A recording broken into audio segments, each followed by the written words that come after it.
কল্পতরুভ্যশ্চ কৃপা সিন্ধুভ্যেব চ পতিতানাং পাবনেভ্যো বৈষ্ণবেভ্যো নমো নমঃ। আজকে প্রয়াত অতুল কৃষ্ণ পালের দ্বিবার্ষিকী, তার আত্মার শান্তি কামনায় এই বৈষ্ণবীয় কথা, সুখশাস্ত্র কথা, শ্রীমদ্ ভগবদ্ গীতার কথা আলোচনা করা হবে এবং তার আত্মার শান্তির জন্য প্রার্থনা করা হবে। এই জড়জগতে আমাদের সকলকে একসময় চলে যেতে হবে। আমাদের স্বরূপে কি? আমরা আত্মা। এটাই হচ্ছে আমাদের প্রকৃত পরিচয়। কিন্তু দেহের সাথে আমাদের সম্পর্ক রয়েছে সকলের সাথে, কিন্তু সেটা আমাদের প্রকৃত পরিচয় না। যখন আমাদের সময় হবে এই জড়জগৎ ত্যাগ করে আমরা চলে যাব এবং আমাদের কর্ম বাসনা অনুযায়ী নতুন আরেকটি দেহ ধারণ করব। আজকে তার আত্মার শান্তি কামনায় আমরা পরমেশ্বর ভগবান শ্রীকৃষ্ণকে, আমরা তো শুদ্ধ ভক্ত নই, তাই তার কাছে প্রার্থনা করব, যিনি জড়জগৎ ত্যাগ করেছেন তিনি যেন ভগবানের সেই চিন্ময় ধামে, বৈকুণ্ঠ লোক অথবা গোলক বৃন্দাবন ধামে তার জন্য স্থান প্রাপ্ত হয়, সেই প্রার্থনাই করি। তাই প্রথমেই তার আত্মার শান্তি কামনায় আমরা একবার সবাই হরিনাম করি। হরে কৃষ্ণ কৃষ্ণ কৃষ্ণ হরে হরে, হরে রাম রাম রাম হরে হরে। হরে কৃষ্ণ। পাঠের শুরুতেই প্রথমে মঙ্গলাচরণ, সবাই আমরা হাত জোড় করি। ওম অজ্ঞান তিমিরান্ধস্য জ্ঞানাঞ্জন শলাকয়া চক্ষুরোন্মিলিतं येन तस्मै श्री गुरुवे नमः। वंशकल्पतरुभ्यश्च कृपा सिन्धुभ्येव च पतितानां पावनेभ्यो वैष्णवेभ्यो नमो नमः। पञ्चतत्त्वात्मकं कृष्णं भक्तरूपस्वरूपकं भक्तावतारं भक्ताख्यं नमामि भक्तशक्तिकं। नमो महावदन्नाय कृष्णप्रेमप्रदायते कृष्णाय कृष्णचैतन्य नाम्ने गौरतीशे नमः। हे कृष्ण करुणा सिन्धु दीनबन्धो जगत्पते गोपेश गोपिकान्त राधाकान्त नमोस्तुते। नमो ब्रह्मणदेवाय गो ब्राह्मणहिताय च जगद्धिताय कृष्णाय गोविन्दाय नमो नमः। कृष्णाय वासुदेवाय देवकीनन्दनाय च नन्दगोपकुमाराय गोविन्दाय नमो नमः। नमो पङ्कजनाभाय नमो पङ्कजमालिने नमो पङ्कजनेत्राय नमस्ते पङ्कजाङ्घ्राय। तप्त कांचन गौरांगी राधे वृंदावनेश्वरी वृषभानुसुते देवी प्रणमामि हरिप्रिये। नीलाचल निवासाय नित्याय परमात्मने बलभद्रे सुभद्रभ्याम जगन्नाथाय ते नमः। ओम वृंदाय तुलसी देव्यै प्रियाय केशवस्य च विष्णुभक्तिप्रद देवी सत्यवत्यै नमो नमः। जय श्री कृष्ण चैतन्य प्रभु नित्यानंद श्री अद्वैत गदाधर श्रीवासादि गौर भक्त वृंद। सबाई बोली हरे कृष्ण कृष्ण कृष्ण हरे हरे, हरे राम राम राम हरे हरे। हरे कृष्ण कृष्ण कृष्ण हरे हरे, हरे राम राम राम हरे हरे। नारायणं नमस्कृत्य नरं चैव नरोत्तमं देवीं सरस्वतीं व्यासं ततो जयमुदीरयतु नष्टप्रायेषु अभद्रेषु नित्यं भागवत सेवाय। अर्थात আমাদের হৃদয়ের সমস্ত খারাপ গুণগুলো নষ্ট হয়ে যাক। কিভাবে নষ্ট হবে? যদি আমরা নিত্য ভাগবত সেবা করি। এই ভাগবত দুই প্রকার, এক হচ্ছে ব্যক্তি ভাগবত এবং দুই হচ্ছে কি গ্রন্থ ভাগবত। এই দুই ভাগবতমের চরণে আমাদের আশ্রয় গ্রহণ করতে হবে। ভগবতী উত্তম শ্লোকে ভক্তির ভাবতী নৈষ্ঠিকী। ওম নমো ভগবতে বাসুদেবায়। সবাই বলি ওম নমো ভগবতে বাসুদেবায়, ওম নমো ভগবতে বাসুদেবায়, ওম নমো ভগবতে বাসুদেবায়, ওম নমো ভগবতে বাসুদেবায়। वसुदेव पर वेदा वसुदेव परमखा वसुदेव पर जोगा वसुदेव पर क्रिया वसुदेव परम ज्ञानम वसुदेव परम तप वसुदेव पर धर्म वसुदेव पर गति। अर्थात वासुदेवই আমাদের একমাত্র গতি। অর্থাৎ আমাদের কর্মের সাথে যদি বাসুদেবকে যুক্ত করতে পারি, অর্থাৎ পরমেশ্বর ভগবান শ্রীকৃষ্ণকে, তাহলে আমাদের জীবন সার্থক হবে। কেননা গীতায় বলা হয়েছে কি, অন্তকালে চ মামেব শরণমুক্ত কলেবরম ইয়া প্রয়াতি সমদ্ভাবম জাতি নাস্তত্র সংশয়। অর্থাৎ আমাদের মনুষ্য জীবনের উদ্দেশ্য হচ্ছে কি, অন্তকালে অর্থাৎ অন্তিম সময়ে যখন আমরা জড় দেহ ত্যাগ করব, যখন আমি জড় দেহ ত্যাগ করব, অর্থাৎ আমি তো মারা যাই না, মারা যাই, রূপক নাম তো, তাই না? আমরা মারা যাই না, আমরা কি করি? শুধুমাত্র জড় দেহটা, এটা একটা জড় দেহ, এটা চিন্ময় দেহ না, শুধুমাত্র এই দেহটা ত্যাগ করি। তোমার দাদু কি করেছেন? শুধুমাত্র জড় দেহটা ত্যাগ করেছে। সে তার কর্ম বাসনা অনুযায়ী অন্য আরেকটি দেহ পেয়েছে, হয় অন্য আরেকটি জড় দেহ পেয়েছে অথবা চিন্ময় দেহ পেয়েছে, যেখানে আমাদের নিত্য ঠিকানা, নিত্য মানে কি সব সময়, আমাদের যেটা আসল ঠিকানা যেটা, সেখানে তিনি গমন করেছেন। আর যদি সেখানে গমন না করেন, স্বর্গলোকে যান বা অন্য কোনো লোকে যান, তাহলে তার জন্য প্রার্থনা থাকবে তিনি যেন পুনরায় আবার এই কোনো মনুষ্য জনি বা অন্য কোনো জনিতে যেন জন্মগ্রহণ না করে, তিনি যেন কর্মবন্ধন থেকে মুক্তি পায়, সেটাই হবে আমাদের প্রার্থনা। তাই মনুষ্য জীবনের উদ্দেশ্য হচ্ছে অন্তিম সময় যদি আমরা পরমেশ্বর ভগবান শ্রীকৃষ্ণের কথা স্মরণ করে জড়দেহ ত্যাগ করি, তাহলে আমরা পরমেশ্বর ভগবান শ্রীকৃষ্ণকে লাভ করব। শ্রীকৃষ্ণকে লাভ করা মানে কি? অর্থাৎ আমরা কোথায় ভগবান যেখানে তার সাকার রূপে বিরাজমান, অর্থাৎ বৈকুণ্ঠ লোকে। বৈকুণ্ঠ লোক হচ্ছে ভগবানের অংশ অবতার, নারায়ণের নিবাস। নারায়ণ সেখানে বৈকুণ্ঠ লোকে বাস করেন। অর্থাৎ বৈকুণ্ঠ লোক মানে যেখানে কোনো কুণ্ঠা নেই, অর্থাৎ ত্রিতাপ ক্লেশ নেই, আধ্যাত্মিক আদি ভৌতিক আদি দৈবিক কোনো ক্লেশ নেই। কিন্তু এই জড়জগৎ কি? ক্লেশের জায়গা, তাই না? এখানে শান্তি পাওয়ার কোনো কারণ নেই। এটা হচ্ছে দুঃখালয়ম। গীতায় বলা হয়েছে দুঃখালয়ম অশাশ্বতম, অর্থাৎ দুঃখের আলয়, তাই না? সামনে ফার্মেসি রয়েছে, ফার্মেসিতে গেলে কি পাবো আমরা? ঔষধ পাবো, তাই না? ঔষধ পাবো। তারপর যেখানে অন্যান্য দোকান রয়েছে, কাপড়ের দোকানে কি পাবো? কাপড় পাবো, তাই তো? তা যে দোকানে যা আমরা কিনতে যাব সেটাই পাবো। তো এই জড়জগৎটা কি? পৃথিবীটা হচ্ছে দুঃখের জায়গা, এখানে সুখ পাবার কোনো কারণ নেই, তাই না? স্কুলে গেলে তোমার কি হয়? পড়াশোনার চাপ আছে, বিভিন্ন চাপ আছে, পরীক্ষার চাপ আছে, বাসায় মা বকাঝকা করে পড়াশোনা করো না, তাই না? খাওয়া দাওয়া করো না ঠিক মতো। তো এটা হচ্ছে দুঃখের জায়গা। এই দুঃখময় জায়গা থেকে আমরা যদি মুক্তি পেতে চাই, তাহলে কি করতে হবে? অন্তিম সময়ে, অর্থাৎ যখন জড়দেহ ত্যাগ করব, তখন আমরা ভগবানকে স্মরণ করে যদি জড়দেহ ত্যাগ করতে পারি, আমরা আমাদের ঠিকানায় ফিরে যাব। আর এই পৃথিবীতে বা অন্য কোনো জগতে আমাদের আসতে হবে না। এটাই হচ্ছে মনুষ্য জীবনের উদ্দেশ্য। কিন্তু অন্তিম সময় ভগবানকে স্মরণ করা তো মুখের কথা নয়, তাই না? তুমি দিনের বেলা কতবার ভগবানকে স্মরণ করেছ? স্মরণ করার আমাদের ইন্দ্রিয় সমূহ অত্যন্ত মানে ইন্দ্রিয় সমূহ হচ্ছে কি সবসময় জড়জাগতিক বিষয়ের প্রতি বা মায়ার প্রতি ধাবিত হয়। অর্থাৎ ইন্দ্রিয় সমূহ অত্যন্ত হচ্ছে কি, এটা হচ্ছে কঠিন জড় বিষয়ের প্রতি সবসময় এটা কি হচ্ছে? ধাবিত হচ্ছে। তাই খুবই শক্তিশালী ইন্দ্রিয়গুলো। তাই আমাদের ইন্দ্রিয় সমূহ কি করতে হবে? ইন্দ্রিয় সমূহকে আমাদেরকে নিয়ন্ত্রণ করতে হয়। কিভাবে নিয়ন্ত্রণ করতে হবে? তস্মাদ ভারত সর্বাত্মা ভগবান ঈশ্বর হরি শ্রুতব্য কীর্তিতব্যস্য, অর্থাৎ শ্রবণ করতে হবে, কীর্তন করতে হবে, আর কি বলছে? স্মর্তব্যস্য ইচ্ছুত অভয়ম, আর কি স্মরণ করতে হবে? কি স্মরণ করতে হবে? পরমেশ্বর ভগবান শ্রীকৃষ্ণের অপ্রাকৃত লীলা কথা, যা ভাগবতমের দশম স্কন্ধে 90টি অধ্যায় বর্ণনা করা হয়েছে। ঠিক আছে, ভগবানের লীলা কথা বর্ণনা করা হয়েছে, তা স্মরণ করতে হবে। অর্থাৎ আমাদের জীবনটাকে অর্থাৎ মৃত্যুটা হচ্ছে আমাদের পরীক্ষা, তাই না? সারা বছর আমরা পড়াশোনা করে শেষে ফাইনাল পরীক্ষা দিয়ে থাকি। একইভাবে সারা জীবন আমরা কি করব? আমাদের কর্মের ফলে আমরা মৃত্যুর সময় হচ্ছে পরীক্ষা। যে কি পরীক্ষা? যে মৃত্যুর সময় ভগবানকে স্মরণ করে জড়দেহ ত্যাগ করব কিনা, সেটাই হচ্ছে পরীক্ষা। যদি পরীক্ষা উত্তীর্ণ হয় তাহলে কোথায় যাব? আমরা বৈকুণ্ঠ লোক বা গোলক বৃন্দাবন ধামে। কোথায়? গোলক বৃন্দাবন ধামে কখন যাব? যখন শ্রীকৃষ্ণের কথা চিন্তা করব, তখন গোলক বৃন্দাবন ধামে যাব।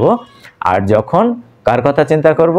নারায়ণের কথা চিন্তা করে জড়দেহ ত্যাগ করব, তখন যাব কোথায়? বৈকুণ্ঠ লোক। এটা হচ্ছে পার্থক্য। দুটোই চিন্ময় জগৎ, কিন্তু সবার উপরে হচ্ছে কি? গোলক বৃন্দাবন ধাম। আমরা একটা জড় জগতে রয়েছি, 14টা ভুবন রয়েছে, আমরা হচ্ছে পৃথিবী হচ্ছে কি তার মাঝখানে, ভূলোক হচ্ছে তার মাঝখানে, তার উপর কি ভুবন লোক, স্বর্গলোক, মহরলোক, জনলোক, তপলোক, সত্যলোক, যেখানে ব্রহ্মার নিবাস। অর্থাৎ আমরা যদি পুণ্য কর্ম করে থাকি, তাহলে কি হবে? কর্ম করলে আমরা যাব কি? ঊর্ধ্বলোকে যাব, স্বর্গলোকে যাব। কিন্তু স্বর্গলোকে গেলে কি হবে? ক্ষীণে পুণ্যে মর্ত্যলোকম বিশন্তি, অর্থাৎ পুণ্য ক্ষয়ের পরে আবার এই মর্ত্যলোকে ফিরে আসব, আর একটি নতুন দেহ ধারণ, জড়দেহ ধারণ করব। স্বর্গলোকেও গেলে কি জড়দেহ ধারণ করব। অর্থাৎ ওইখানে আরেকটু বেশি ইন্দ্রিয় তর্পণের সুযোগ পাওয়া যায়। এখানের চাইতে স্বর্গলোকে আরেকটু বেশি ইন্দ্রিয় তৃপ্তি করা যাবে, কিন্তু ওটাও জড় জগৎ, আবার এখানে ফিরে আসতে হবে। অর্থাৎ স্বর্গলোকে বাসটা হচ্ছে কি? যে তোমার পকেটে টাকা আছে, তুমি হোটেলে থাকতে পারবে, টাকা নেই, তোমাকে হোটেল থেকে বেরিয়ে দেবে। যতক্ষণ পর্যন্ত পুণ্য রয়েছে ততক্ষণ পর্যন্ত আমরা স্বর্গলোকে থাকতে পারবো। পুণ্য ক্ষয়ের পরে আবার এখানে ফিরে আসব। ক্ষীণে পুণ্যে মর্ত্যলোকম বিশন্তি, পুণ্য ক্ষয়ের পরে আবার মাতাজি বসেন, মর্ত্যলোকে ফিরে আসব। আর যদি আমরা পাপ কর্ম করে থাকি, অর্থাৎ বিকর্ম করে থাকি, এদিকে বসেন, এদিকে বসেন, তাহলে বিকর্ম মানে বিচলিত কর্ম। পাপ কর্ম করলে কি হবে? আমাদের গতি কি হবে? আমরা নরক যন্ত্রণা ভোগ করব। নরক কোথায় রয়েছে? পৃথিবীর নিচে কি রয়েছে? পৃথিবীর নিচে রয়েছে অতল, বিতল, সুতল, তলাতল, মহাতল। এরপরে রয়েছে কি? নরক। নরকের নিচে হচ্ছে গর্ভোদক সমুদ্র। তাহলে নরক হচ্ছে 28টা নরক রয়েছে। আমাদের পাপ কর্মের ফলে এই 28টি নরকের যে কোনো একটি নরকে আমাদের শাস্তি পেতে হবেই হবে, আমরা বিশ্বাস করি আর নাই করি। কারণ আমাদের কর্ম অনুযায়ী আমরা বুঝতে পারি, কেউ ধনীর ঘরে জন্মগ্রহণ করে, কেউ গরিবের ঘরে জন্মগ্রহণ করে থাকে, তাই না? কেন? তার কর্মফল অনুযায়ী, তার প্রারব্ধ কর্ম, এটাকে বলা হয় কি? প্রারব্ধ কর্ম অনুযায়ী তাকে সেই ফল ভোগ করতে অবশ্যই হবে। ব্যাংকে টাকা রাখলে কি হয়? আমরা ইন্টারেস্ট পাই। সেই ইন্টারেস্ট আমি কি কাজে ব্যবহার করবো সেই টাকাটা, সেটার উপর নির্ভর করবে পরবর্তী জীবনে আমার কর্মফল, তাই না? সেই টাকাটা যদি আমরা ভগবানের সেবায় ব্যবহার করি তাহলে কি এই কর্মবন্ধনে আবদ্ধ হতে হবে না ভগবানের সেবায় ব্যবহার করলে? আর যদি নিজের ইন্দ্রিয় তৃপ্তিতে ব্যবহার করি তাহলে কি হবে? আবার কর্মবন্ধনে আবদ্ধ হব, অর্থাৎ আরেকটি জড়দেহ লাভ করব। তাহলে কি কর্ম করলে, অর্থাৎ পুণ্য কর্ম, ধর্ম অনুযায়ী, শাস্ত্র অনুযায়ী যে কর্ম, তা করলে আমরা যাব কোথায়? স্বর্গলোকে। আর যদি পাপ করি তাহলে কোথায় যাব? নরকে। 28টা নরকে যে কোনো একটি নরকে আমাদের শাস্তি পেতে হবে। তারপর নরক যন্ত্রণা ভোগ করার পর আবার একটি জড়দেহ লাভ করব। আর যদি অকর্ম করে থাকি, অর্থাৎ অকর্ম মানে কি? ভগবানের সেবায় যদি নিয়োজিত করি, বাসুদেবকে যদি আমাদের কর্মের সাথে যুক্ত করি, তাহলে আমরা কোথায় যাব? বৈকুণ্ঠ লোকে যাব। আর যারা নিরাকার উপাসনা করে তারা ভগবানের ব্রহ্মজ্যোতিতে বিলীন হয়ে যায়। তাহলে এখানে বলা হয়েছে তাই যে বাসুদেব পরাবেদা, অর্থাৎ বাসুদেবই সবকিছু। বাসুদেব পরাবেদা, বাসুদেব পরামখা, অর্থাৎ আমাদের যাগ যজ্ঞ, আমাদের বৈদিক জ্ঞানের মূল উদ্দেশ্য হচ্ছে কি? বাসুদেবকে সন্তুষ্ট করা। তাই বাসুদেবের চরণে আমরা প্রার্থনা জানাবো। আজকে যার জন্য আজকে এই ভাগবত কথা বৈষ্ণব ভোজনের আয়োজন করা হয়েছে, তিনি যেন ভগবানের সেই চিন্ময় ধামে স্থান প্রাপ্ত। কাগজটা কোথায় রেখেছি? কি যেন নাম? আচ্ছা, প্রয়াত অতুল কৃষ্ণ পাল, তিনি যেন আর এই জড় জগতে ফিরে না আসে সেই প্রার্থনা করি। এবং তার এক পুত্র এবং 2 কন্যা রয়েছে, তারাও যেন কি ভগবানের একজন ভক্ত হতে পারে সেই প্রার্থনা করি। কারণ মনুষ্য জীবনের উদ্দেশ্য হচ্ছে কি? যে আহার নিদ্রা ভয় মৈথুনম চ সামান্যম এইতৎ পশুবীর নরনম, অর্থাৎ আহার নিদ্রা ভয় মৈথুন এগুলোই হচ্ছে মনুষ্য জীবনের উদ্দেশ্য না। আমি কি ভালো আহার করব, অর্থাৎ এটা তো একটা পশু চিন্তা করে, তাই না? একটা কুকুরও চিন্তা করে। নিদ্রা, অর্থাৎ একটা পশু নিদ্রা যায়, মানুষের নিদ্রা যায়। মানুষ একটু ভালো জায়গায় নিদ্রা যায়, কিন্তু পশু কি? সেও নিদ্রা যায় রাস্তাঘাটে। কিন্তু দেখেন, সে রাস্তাঘাটে যে কোনো জায়গায় সে নিদ্রা যেতে পারে, কিন্তু মানুষ, তার যদি সে ভালো জায়গা হলো, তার যদি টেনশন থাকে, চিন্তা থাকে, তাহলে তার কিন্তু ঘুম হয় না, তাই না? ভয় মৈথুনমচ, এই 4টা পশুও করে, মানুষও করে। কিন্তু আমার এবং পশুর পার্থক্য কি? তেষাম অধিক বিশেষ গুণ, আমার একটা বিশেষ গুণ রয়েছে। কি আমার বিশেষ গুণটা কি? আমরা জানি, আমরা গুরুর মাধ্যমে এবং শাস্ত্রের মাধ্যমে জানতে পারি পরমেশ্বর ভগবান শ্রীকৃষ্ণই হচ্ছে কি? পরমেশ্বর ভগবান। তিনি আমাদের হৃদয়ে কিভাবে বিরাজমান? পরমাত্মা রূপে বিরাজমান। সকলের হৃদয়ে তিনি পরমাত্মা রূপে বিরাজমান। সুতরাং সেই পরমাত্মার সন্তুষ্টি বিধান করাই হচ্ছে মনুষ্য জীবনের উদ্দেশ্য। বাসুদেব পরাগতি, তাহলে এটাই একমাত্র গতি, বাসুদেবের সন্তুষ্টি বিধান করা। সুতরাং তার কাছে আমরা প্রার্থনা জানাবো, তিনি যেন প্রয়াত অতুল কৃষ্ণ পাল, তিনি যেন তার চরণে, ভগবানের চরণে তার স্থান প্রাপ্ত হয়, সেই প্রার্থনাই করি। মুখম করতে বাচালাম পঙ্গম লঙ্ঘয়তে গ্রীম ইয়াৎ কৃপতমহম বন্দে পরমানন্দ মাধবম। আমি একটু ভাগবত বন্দনা করি। কারণ কি? ভাগবতের কথা আলোচনা করব, গীতাও আলোচনা করব। কারণ ভাগবত হচ্ছে কি? যে অর্থাৎ গীতা, বেদ, অর্থাৎ যাগযজ্ঞ, তারপর পিণ্ডদান, এগুলো মানুষকে মুক্তি নাও দিতে পারে, কিন্তু এই ভাগবত কথায় কাউকে মুক্তি দিতে পারে। তা ভাগবত মাহাত্ম্য থেকে আমরা জানতে পারি। আদৌ ভাগবত কথা কে বলেছেন? ভাগবত কথা সুখদেব গোস্বামী পরীক্ষিত মহারাজকে বলেছেন। ভাগবত কথা কে বলেছে? সুখদেব গোস্বামী পরীক্ষিত মহারাজকে। গীতা কে বলছে বলো তো তুমি? শ্রীকৃষ্ণ অর্জুনকে বলেছেন। এখন দেখো, এখানে শ্রীকৃষ্ণ হচ্ছে কে? শ্রোতা, পাঠক, তাই না? বক্তা। আর অর্জুন হচ্ছে কে? শ্রোতা। একইভাবে ভাগবতমের বক্তাকে সুখদেব গোস্বামী। সেই সুখদেব গোস্বামী, তাকে দেখতে কেমন? 12 বছরের একটি বালকের মতো, কিন্তু শ্রুতি ভিন্নতায় অনেকে বলে কি 16 বছরের তার বয়স, অর্থাৎ 12 বছরের বালকের মতো দেখতে সুখদেব গোস্বামীকে। আর পরীক্ষিত মহারাজের সাথে অর্জুনের একটি সম্পর্ক রয়েছে। কি সম্পর্ক? অর্জুনের সাথে পরীক্ষিত মহারাজের সম্পর্ক আছে, অর্থাৎ অর্জুনের নাতি হচ্ছে কে? পরীক্ষিত মহারাজ। অর্জুনের নাতি হচ্ছে পরীক্ষিত মহারাজ। অর্জুনের নাতি হচ্ছে পরীক্ষিত মহারাজ। এই যে একটা ছবি দেখা যাচ্ছে, এই হচ্ছে কি সুখদেব গোস্বামী, অর্থাৎ তিনি হচ্ছে কি সুখদেব গোস্বামী কে ব্যাসদেবের পুত্র। এই হচ্ছে পরীক্ষিত মহারাজ। পরীক্ষিত মহারাজকে অর্জুনের নাতি। অর্জুনের পুত্রের নাম কি? অভিমন্যু। অভিমন্যুর পুত্রকে সুখদেব গোস্বামী। তাই সুখদেব গোস্বামী পরীক্ষিত মহারাজ, অভিমন্যুর পুত্র হচ্ছে কি পরীক্ষিত মহারাজ। তো পরীক্ষিত মহারাজ অভিশপ্ত হয়েছিল কার দ্বারা? শমিক ঋষির পুত্র শৃঙ্গির দ্বারা, যে সপ্ত দিবসের মধ্যে তিনি তক্ষক সর্পে দংশন করবে, তাকে তিনি জড়দেহ ত্যাগ করবেন। তিনি কোথায়? প্রায় উপবেশনে বসলেন, গঙ্গা তীরে প্রায় উপবেশন, অর্থাৎ তিনি সমস্ত খাবার দাবার ত্যাগ করলেন। এবং বিভিন্ন মুনি ঋষি আসলো, দেবর্ষি মহর্ষি তারা আসলেন, তারা তাকে কি এই তাকে কিভাবে অভিশাপকে মানে ধ্বংস করা যায় সেটা তাদেরকে বলছিলেন পরীক্ষিত, কিন্তু তাতে তিনি রাজি হননি। তিনি মৃত্যুর প্রস্তুতি গ্রহণ করেছেন। সেই মৃত্যুর প্রস্তুতি কি? তিনি ভাগবত কথা শ্রবণ করেছেন, অর্থাৎ 7 দিন ভাগবত কথা বলছে কে? এই সুখদেব গোস্বামী। সুখদেব গোস্বামী 7 দিন এই ভাগবত কথা বলেছেন। ঠিক আছে, 18,000 শ্লোক। গীতায় কত শ্লোক? 700 শ্লোক। গীতা শ্রীকৃষ্ণ অর্জুনকে বলছেন 700 শ্লোক।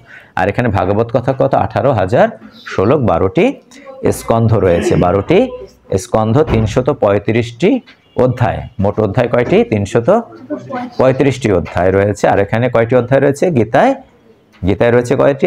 18টি অধ্যায় রয়েছে। আর ভাগবতমে মোট অধ্যায় কয়টা? 335টি অধ্যায়।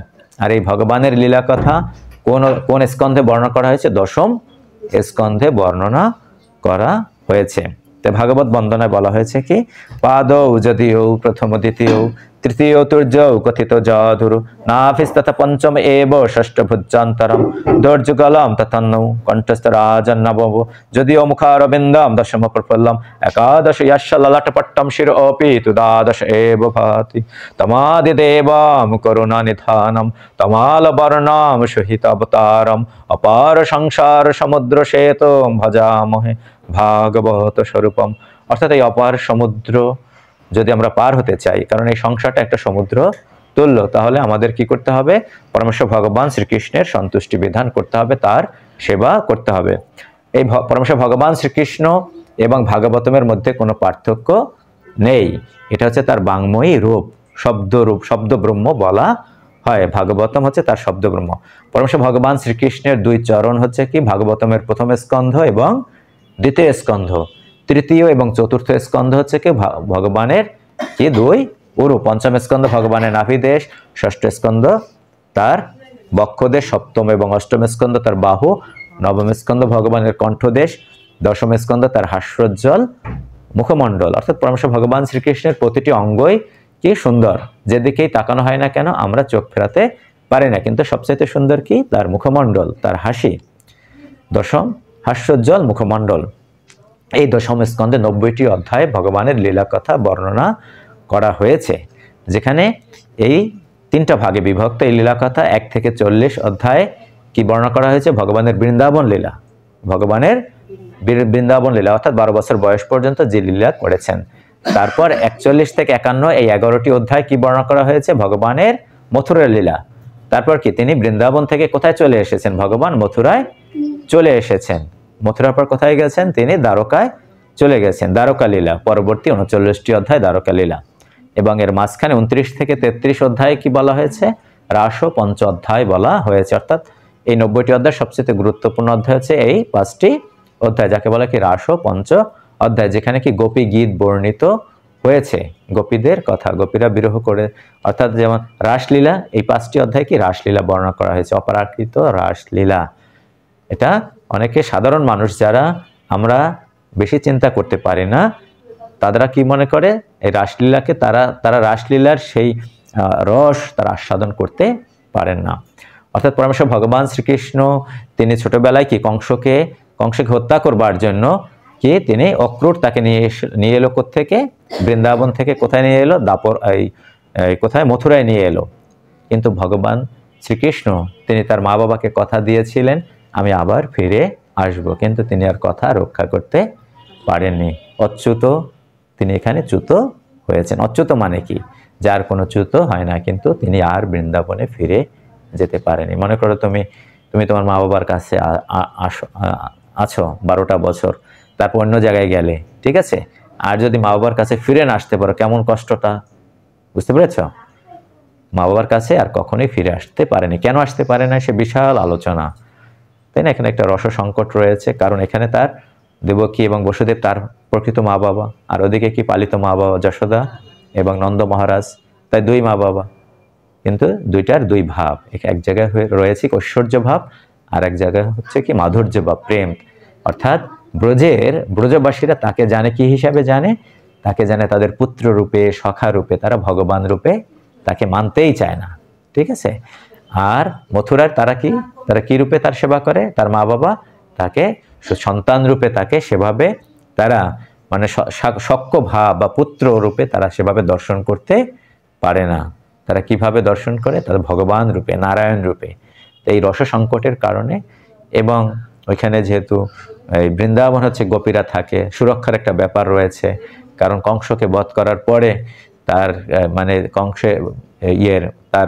কংসের শ্বশুরমশাই কেছে জরাসন্ধ ইয়েকে আক্রমণ করেছে দ্বারকায় তা দ্বারকা ছিল কি সুরক্ষিত নগরে ছিল সৈন্য সামন্ত ছিল কিন্তু বৃন্দাবন তো সেই সুরক্ষিত নগরে ছিল না সেটা ছিল কি একটি গ্রাম ছিল তাই না তাই রক্ষা করবার মতো কেউ ছিল না অবশ্যই রক্ষা শ্রীকৃষ্ণ চাইলে কি না পারেন কিন্তু তিনি তো মনুষ্য রূপে লীলা করছেন তাই তো মনুষ্য রূপে লীলা করছেন তাই তার আর বৃন্দাবনে যাওয়া হয়নি তা আসলে আমাদের হৃদয়ে তো ভগবান রয়েছে বৃন্দাবন রয়েছে সেই বৃন্দাবনে যে ভগবান রয়েছে তিনি তো চলে গেছেন আমরা তাকে ভুলে গেছি তাই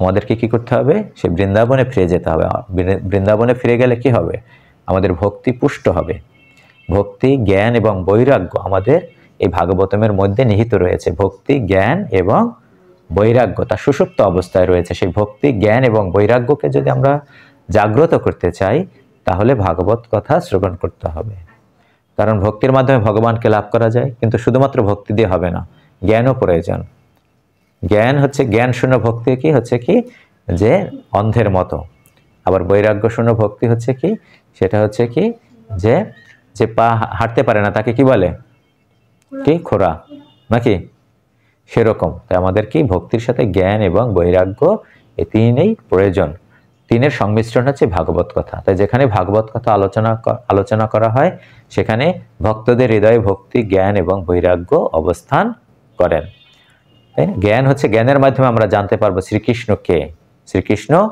কে আমাদের কি করণীয় তাই না যখন আমরা সেটা জানতে পারবো তখন ভগবানের সেবায় নিয়োজিত হব আস্তে আস্তে আমরা বৈরাগ্য আসবে অর্থাৎ বৈরাগ্য মানে কি অর্থাৎ ইন্দ্রিয় তর্পণ নিজের ইন্দ্রিয় তৃপ্তি আমরা বাদ দেব নিজের ইন্দ্রিয় তর্পণ বাদ দিয়ে কার ইন্দ্রিয় তৃপ্তি করবো আমরা ভগবানের ইন্দ্রিয় তৃপ্তি করবার জন্য আমরা ব্যস্ত থাকবো সেটাই বৈরাগ্য তখন আর নিজের ইন্দ্রিয় ভোগের চেষ্টা করব না তাই দশম স্কন্ধকে বলা হয়েছে ভগবানের লীলা কথা বর্ণনা করা হয়েছে একাদশ স্কন্ধ তার হচ্ছে কপাল এবং দ্বাদশ স্কন্ধ ভগবানের মস্তক যেখানে 18,000 শ্লোক রয়েছে 18,000 শ্লোক রয়েছে এবং 18,000 শ্লোকের শেষ শ্লোকে কি বলেছেন শেষ শ্লোকে বলা হয়েছে কি নাম সংকীর্তনম যস্য সর্ব পাপ প্রণাশনম প্রণাম দুঃখ শমন তম নমামি হরিম পরম হরে কৃষ্ণ কি বলা হয়েছে সবাই আমরা একটু হাত জোড় করি আমরা একটু ভাগবতমের একটা শ্লোক আমরা পাঠ করি সবাই বল ওম নমো ভগবতে বাসুদেবায়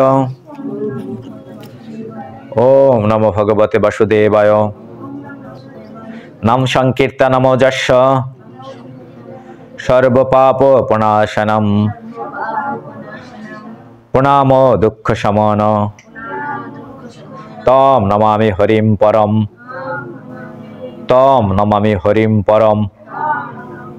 নাম সংকীর্তনম যস্য সর্ব পাপ প্রণাশনম প্রণাম দুঃখ সমন তম নমামি হরিম পরম। হরে কৃষ্ণ। এখানে বলা হয়েছে কি যে 18,000 শ্লোক মন্থন করে পরীক্ষিত মহারাজকে সুখদেব গোস্বামী কি বলছেন যে তুমি নাম সংকীর্তন করো, অর্থাৎ হরিনাম করো। তাই এই কলিযুগের যুগধর্ম হচ্ছে কি হরিনাম। কলিযুগের যুগধর্ম হরে নাম হরে নামৈব কেবলম কলৌ নাস্তেব গতির অন্যথা।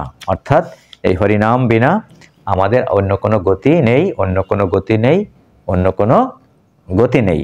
কলের দোষ নিধি রাজন অস্তিহি এক মহান গুণ। অর্থাৎ কলিযুগ হচ্ছে কি দোষের সাগর, কিন্তু তার একটি মহান গুণ রয়েছে। কি সেই মহান গুণ? কীর্তনাদেব কৃষ্ণস্য, কীর্তন করো। কীর্তনাদেব কৃষ্ণস্য, কৃষ্ণের কীর্তন করো, অর্থাৎ হরিনাম করো। কীর্তনাদেব কৃষ্ণস্য মুক্ত সঙ্গ পরম ব্রজের, তাহলে তুমি মুক্তি লাভ করতে পারবে। তাই উপস্থিত ভক্তবৃন্দ, আজকে যার উদ্দেশ্যে এই গীতার কথা, ভাগবত কথা আলোচনা করা হচ্ছে, সুখশাস্ত্র কথা, তারকে সন্তুষ্টি বিধানের জন্য একবার হরিনাম করি। যিনি জড়জগৎ ত্যাগ করেছেন তিনি যেন আর পুনরায় জড়জগতে পতিত না হয়। হরে কৃষ্ণ কৃষ্ণ কৃষ্ণ হরে হরে, হরে রাম রাম রাম হরে হরে। হরে কৃষ্ণ। আমরা একটু মাহাত্ম্য শ্রবণ করি ভাগবতমের, তারপর আমরা একটু গীতার সাংখ্যযোগ থেকে আমরা একটু পাঠ করব। এবং আমরা কতক্ষণ পর্যন্ত পাঠ করব মাতাজি?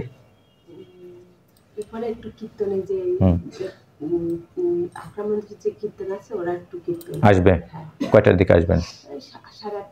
আচ্ছা ঠিক আছে, তাহলে আমরা একটু ভাগবতমের মাহাত্ম্য শ্রবণ করি। ভাগবতমের দুটি মাহাত্ম্য রয়েছে, অর্থাৎ একটি হচ্ছে পূর্ব মাহাত্ম্য, পদ্মপুরাণে আলোচনা করা হয়েছে, যেখানে 6টি অধ্যায় বর্ণনা করা হয়েছে। আরেকটি রয়েছে উত্তর মাহাত্ম্য, যেখানে 4টি অধ্যায় রয়েছে। ভাগবতমের প্রথম মাহাত্ম্যে বলা হয়েছে ওম নমো ভগবতে বসুদেবায় সচ্চিদানন্দরূপায় বিশ্বৎপাদাদি হেতব তাপত্রয় বিনাশায় শ্রীকৃষ্ণায় বয়ম নমঃ। মাহাত্ম্যের প্রথম শ্লোকের ভগবানের 3টি স্বরূপের বর্ণনা করা হয়েছে। সৎ, চিৎ, আনন্দ, অর্থাৎ ব্রহ্মেতি পরমাত্মেতি ভগবানেতি। সৎ, চিৎ, আনন্দ, অর্থাৎ ব্রহ্মের উপাসনা। চিৎ অর্থাৎ নিত্যত্ব, চিৎ মানে অর্থাৎ তার জ্ঞানময়, এবং সৎ, চিৎ এবং আনন্দময়। অর্থাৎ আনন্দময় কখন হবে? যখন আমরা ভগবানের সেবায় যুক্ত হব, সাকার উপাসনা করব, সেই পরমেশ্বর ভগবান শ্রীকৃষ্ণকে আমরা প্রণাম নিবেদন করি।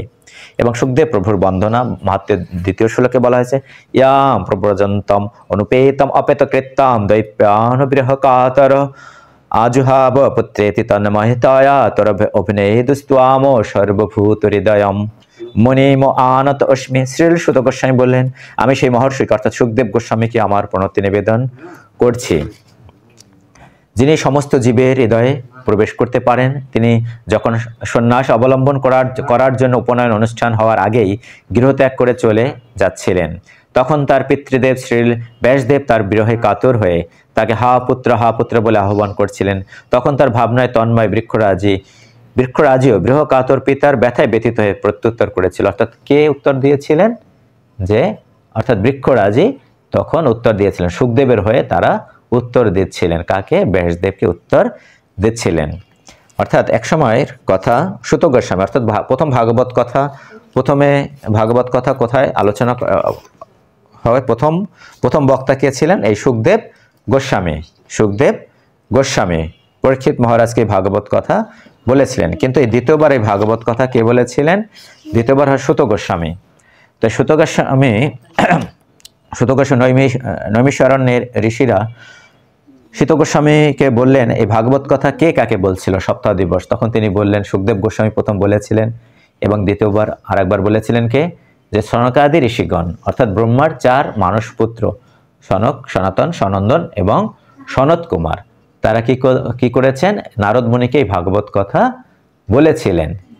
এবং নারদ মুনিকে কি ভাগবত কথা বা ভাগবত মাহাত্ম্য বলেছিলেন, সেই মাহাত্ম্য আমরা শ্রবণ করি। নারদ মুনিকে যে ভাগবত কথা বলেছিলেন, কারা বলেছিলেন? সনকাদি ঋষিগণ, ব্রহ্মার 4 মানস পুত্র, দেখতে 4টি ছোট ছোট বালকের মতো, যাদের গায়ে কোনো বস্ত্র নেই, কিন্তু তাদের আয়ু কত? লক্ষ লক্ষ বছর তাদের আয়ু। সেই সনকাদি ঋষিগণ কাকে? নারদ মুনিকে ভাগবত কথা শ্রবণ করিয়েছিলেন সপ্তাহ দিবস।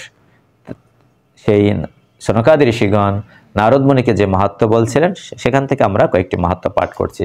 সদাসেব্বা সদাসেব্বা শ্রীমদ্ ভাগবতী কথা যস্য শ্রবণ মাত্রেণ হরিশ্চিত্তম সমাশ্রয়িত। অর্থাৎ কি বলা হচ্ছে? সদাসেব্বা অর্থাৎ সবসময় আপনি ভাগবতমের সেবা করুন, সবসময় ভাগবতমের সেবা করুন।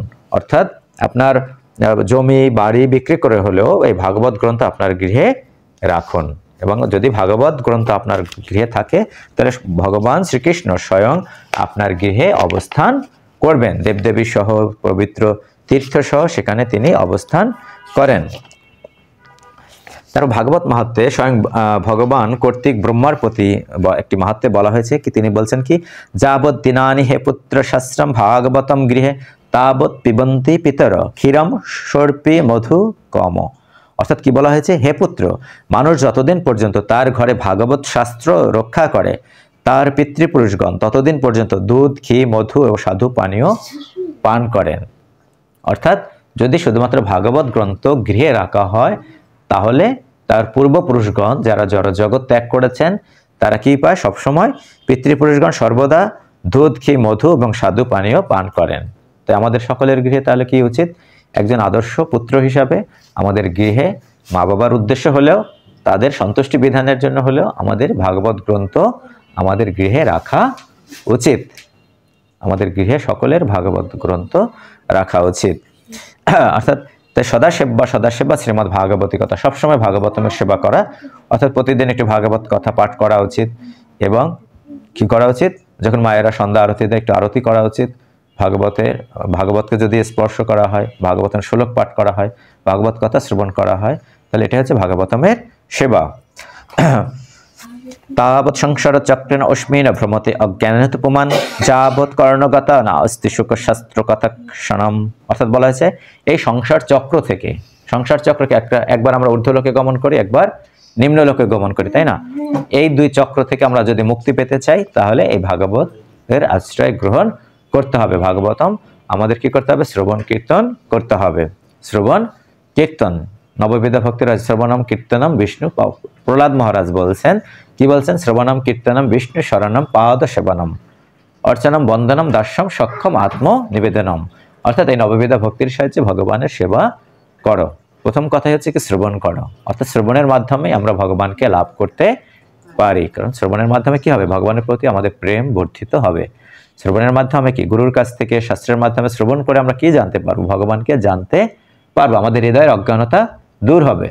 আমাদের কি কর্তব্য কর্ম কি রয়েছে সেটা আমরা জানতে পারবো। যে মনুষ্য জীবনের কি আহার নিদ্রা ভয় মৈথুন এই চারটি কর্মই রয়েছে না অন্য কোনো কর্ম রয়েছে? সেটা আমরা শ্রবণের মাধ্যমে কার কাছ থেকে শ্রবণ করব?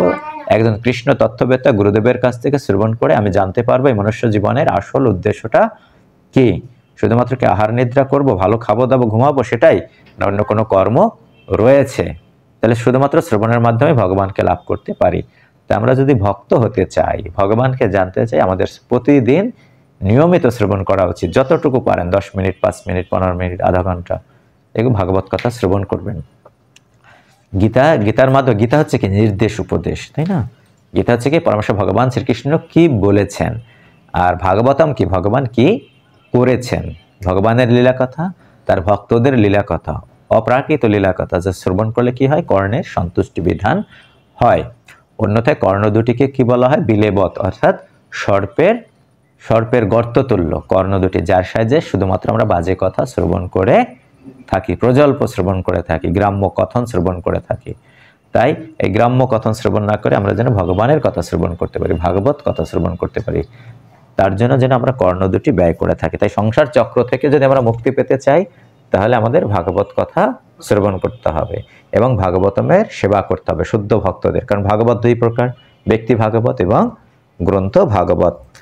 কথা ভাগবতস্যপি নিত্যম ভবতি যদ্গৃহে তদ্গৃহম তীর্থরূপম হি বসতাম পাপনাশন। কি বলছে? অর্থাৎ যে গৃহে নিত্য ভাগবত পাঠ হয় সেই গৃহ তীর্থের রূপ ধারণ করে এবং যারা সেখানে বাস করে তাদের সমস্ত পাপ নষ্ট হয়ে যায়। বলিয়ে ভাগবত গ্রন্থ কি, বলিয়ে সুখদেব গোস্বামী কি, বলিয়ে পরীক্ষিত মহারাজ কি, বলিয়ে প্রহ্লাদ মহারাজ কি, বলিয়ে ধ্রুব মহারাজ কি, বলিয়ে ভক্তবৃন্দ কি। রাধা কৃষ্ণ প্রমানন্দে হরি হরি বল মন হরে কৃষ্ণ। তাই আমরা কয়েকটা ভাগবত কথা মাহাত্ম্য শ্রবণ করলাম, কারণ ভাগবত কথা তো আর 1 ঘন্টা 2 ঘন্টায় কিছু হয় না তো শ্রবণ করা, কারণ সময় স্বল্প, তো অল্প সময়ের মধ্যে আমরা এখন আমরা একটু গীতায় আমরা প্রবেশ করি। গীতা যেহেতু আজকে তার জড়জগৎ ত্যাগ করেছেন তার দ্বিবার্ষিকী, তাই আমরা একটু সাংখ্যযোগ আমরা একটু পাঠ করি। 2য় অধ্যায় সাংখ্যযোগ। সঞ্জয় উবাচ তম তথা কৃপয়াবিষ্টমাশ্রুপূর্ণক্লেক্ষণা বিশদন্তমেদম বাক্যম ওবেচ মধুসূদন শ্রীভগবানুবাচ কুতশ্চকস্মলমেদম বিষম সমুপস্থিতম অনর্জষ্টম অসর্গম অকীর্তিকরম অর্জুন কুলৈব মাম অস্ম গম পার্থ নৈততৈ উপপদ্যতে ক্ষুদ্রম হৃদয় দুর্বলম ত্যক্তোত্তিষ্ঠ পরন্তপ। অর্জুন উবাচ কথম ভীষ্মমহম সংখেদনম চ মধুসূদন ইষু বিপতীয়স্যামি পূজারা হরিসূদন গুরুণ হত্যা হি মহানুভাবান শ্রেয় ভক্তম ভক্ষম অপি লোকে হত্যার্থ কামানত গুরুণ এহৈব ভুঞ্জ্য ভোগান রুধির প্রতিগ্ধান ন চৈতত বিত্ত কতরণ্য গড়িয় যদা জায়ম যদি বা ন জয় জানে হত্যা ন জীবিষাম তে অবস্থিত প্রমুখ ধার্তরাষ্ট্র। অর্থাৎ এখানে কি 2য় অধ্যায় বলা হচ্ছে কি যে অর্জুন আবার তার শেষ যুক্তিটা প্রদান করছে পরমেশ্বর ভগবান শ্রীকৃষ্ণকে, আমি যুদ্ধ করব না, কারণ আমার সম্মুখে যারা রয়েছে সকলেই তো আমার আত্মীয় স্বজন, তাই না? তাদেরকে আমি কিভাবে হত্যা করব? তাদেরকে হত্যা করে আমি রাজ্য ভোগ করতে চাই না। এটাকে বলা হয়েছে কার্পণ্য দোষ। কার্পণ্য দোষ উপহাত স্বভাব পৃচ্ছামি তাম ধর্ম সম্মূঢ় চেত। অর্থাৎ এখন সে কি যে ধর্ম সংকটে পড়েছে অর্জুন, যে কি করবে? তা সে কি ক্ষত্রিয় ধর্ম পালন করবে না, সে কি করবে যে ক্ষত্রিয় ধর্ম কি পালন করতে যুদ্ধ করবে, নাকি যুদ্ধ থেকে সে কি করবে? সে পলায়ন করবে, তাই না? তো সে এখন এই ধর্ম সংকটে সে পড়েছে। যত্রে নিশ্চিতম ব্রুহি তন্মে শিষ্যস্তম সাধি মামো তাম প্রপন্নম। অর্থাৎ দেখেন এটা গুরুত্বপূর্ণ শ্লোক। অর্থাৎ যখন আমরা সংকটে পড়ব তখন কার শরণাগত হব? পরমেশ্বর ভগবান শ্রীকৃষ্ণের শরণাগত হব। অনেক সময় আমরা অনেক কিছু পরিকল্পনা করে থাকি, আমরা এই করব সেটা করব, তাই না? কিন্তু আমাদের পরিকল্পনা অনেক সময় বাস্তবায়ন হয় না। যখনই দেখবেন যে সেই আপনার পরিকল্পনা বাস্তবায়ন হয়নি, অন্য একটি পরিকল্পনা বাস্তবায়িত হয়েছে, তখন মনে করবেন কি শ্রী ভগবান সেটা চেয়েছিল তাই হয়নি, তার জন্য ব্যথিত হবেন না। তাহলে কি হবে? আপনি আর মনোকষ্ট পাবেন না, কারণ ভগবানের পরিকল্পনা, ভগবানের প্ল্যান তো বোঝার উপায় নেই। আমার পরিকল্পনা অনুযায়ী যদি না হয়, আপনি মনে করেন কোথাও আপনি আজকে যাওয়ার কথা, আপনি বেড়াতে যাবেন, আজকে মনে করেন কক্সবাজার বেড়াতে যাবেন, কিন্তু কোনো কারণে বাধা হলো, আপনি যেতে পারলেন না, আপনি ক্ষুব্ধ হলেন, তাই না? কিন্তু আপনি মনে করবেন কি ঈশ্বরের পরিকল্পনা রয়েছে, এর পিছনে কোনো মঙ্গল রয়েছে। যখন আমাদের পরিকল্পনা বাস্তবায়িত হবে না, তখন মনে করবেন কি পরমেশ্বর ভগবান শ্রীকৃষ্ণের নিশ্চয়ই কোনো প্ল্যান রয়েছে, সর্বোচ্চ পরিকল্পনা রয়েছে। তো আমাদের কি করতে হবে? সংকটে কি করতে হবে? পরমেশ্বর ভগবানের চরণে আশ্রয় গ্রহণ করতে হবে, তিনি তোমাকে পথ দেখাবে, তাই না? তাই কি এখানে শিষ্যস্তম সাধি মাম তম প্রপন্নম, অর্থাৎ আমি আপনার শিষ্যস্ত বরণ করলাম, আমি আপনার শিষ্য। অর্থাৎ আমাদের এখান থেকে এই শিক্ষায় লাভ করতে পারি যে আমাদের সকলের উচিত কি উচিত? একজন গুরুদেবের চরণে আশ্রয় গ্রহণ করা উচিত। এবং সেই গুরুদেব কেমন হবে? কৃষ্ণের মতো। কৃষ্ণের মতো কি? অর্থাৎ কৃষ্ণ তত্ত্ববেত্তা যে, অর্থাৎ ভগবান শ্রীকৃষ্ণ গুরুরূপে যখন আসেন মনুষ্যরূপে, তখন তিনি কিভাবে আসেন? গুরুরূপে আসেন। তো একজন কৃষ্ণ তত্ত্ববেত্তা গুরুদেবের চরণে আমাদের আশ্রয় গ্রহণ করতে হবে, যিনি কি করবেন? এই জন্ম মৃত্যুর চক্রকে কিভাবে ছেদন করা যায় সেই শিক্ষাই প্রদান করবেন। সঞ্জয় উবাচ এবং মুক্ত ঋষিকেশম গোড়াকেশ পরন্তপন ইয়স্য এতে গোবিন্দ মুক্ত তুষ্ণিম বভুবঃ। সঞ্জয় বললেন শ্রীকৃষ্ণকে এই কথা বলে অর্জুন আমি আর যুদ্ধ করব না বলে তিনি চুপ করে রইলেন। তখন ভগবান শ্রীকৃষ্ণ এই গীতার 2য় অধ্যায়ের 11 নং শ্লোক থেকে তিনি অর্জুনকে তিনি জ্ঞান প্রদান করেছেন, গীতার জ্ঞান প্রদান করেছেন। অসচ্ছন অনুশস্তম প্রজ্ঞবাদংশ ভাষস গত শুন অগত শুনচ অনুশসন্তি পণ্ডিতা নতু এবহম জাতো নসম নতু আমনেম জনাধিপ নচৈব ন ভবিষ্যাম সর্বে বয়ম মত পরম। অর্থাৎ তিনি কি বলছেন? শ্রীকৃষ্ণ বললেন, আচ্ছা শেষ হোক, হরে কৃষ্ণ।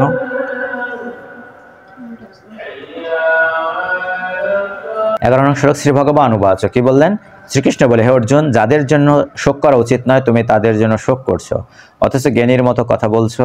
জ্ঞানী ব্যক্তি মৃত বা জীবিতের জন্য কখনো শোক করে না, কারণ জ্ঞানী ব্যক্তি তো জানেন যে আমরা তো এই জড় জগৎ, আমরা তো মারা যাই না, তাই না? আমরা মারা যাই না, শুধুমাত্র এই জড় দেহটা ত্যাগ করি।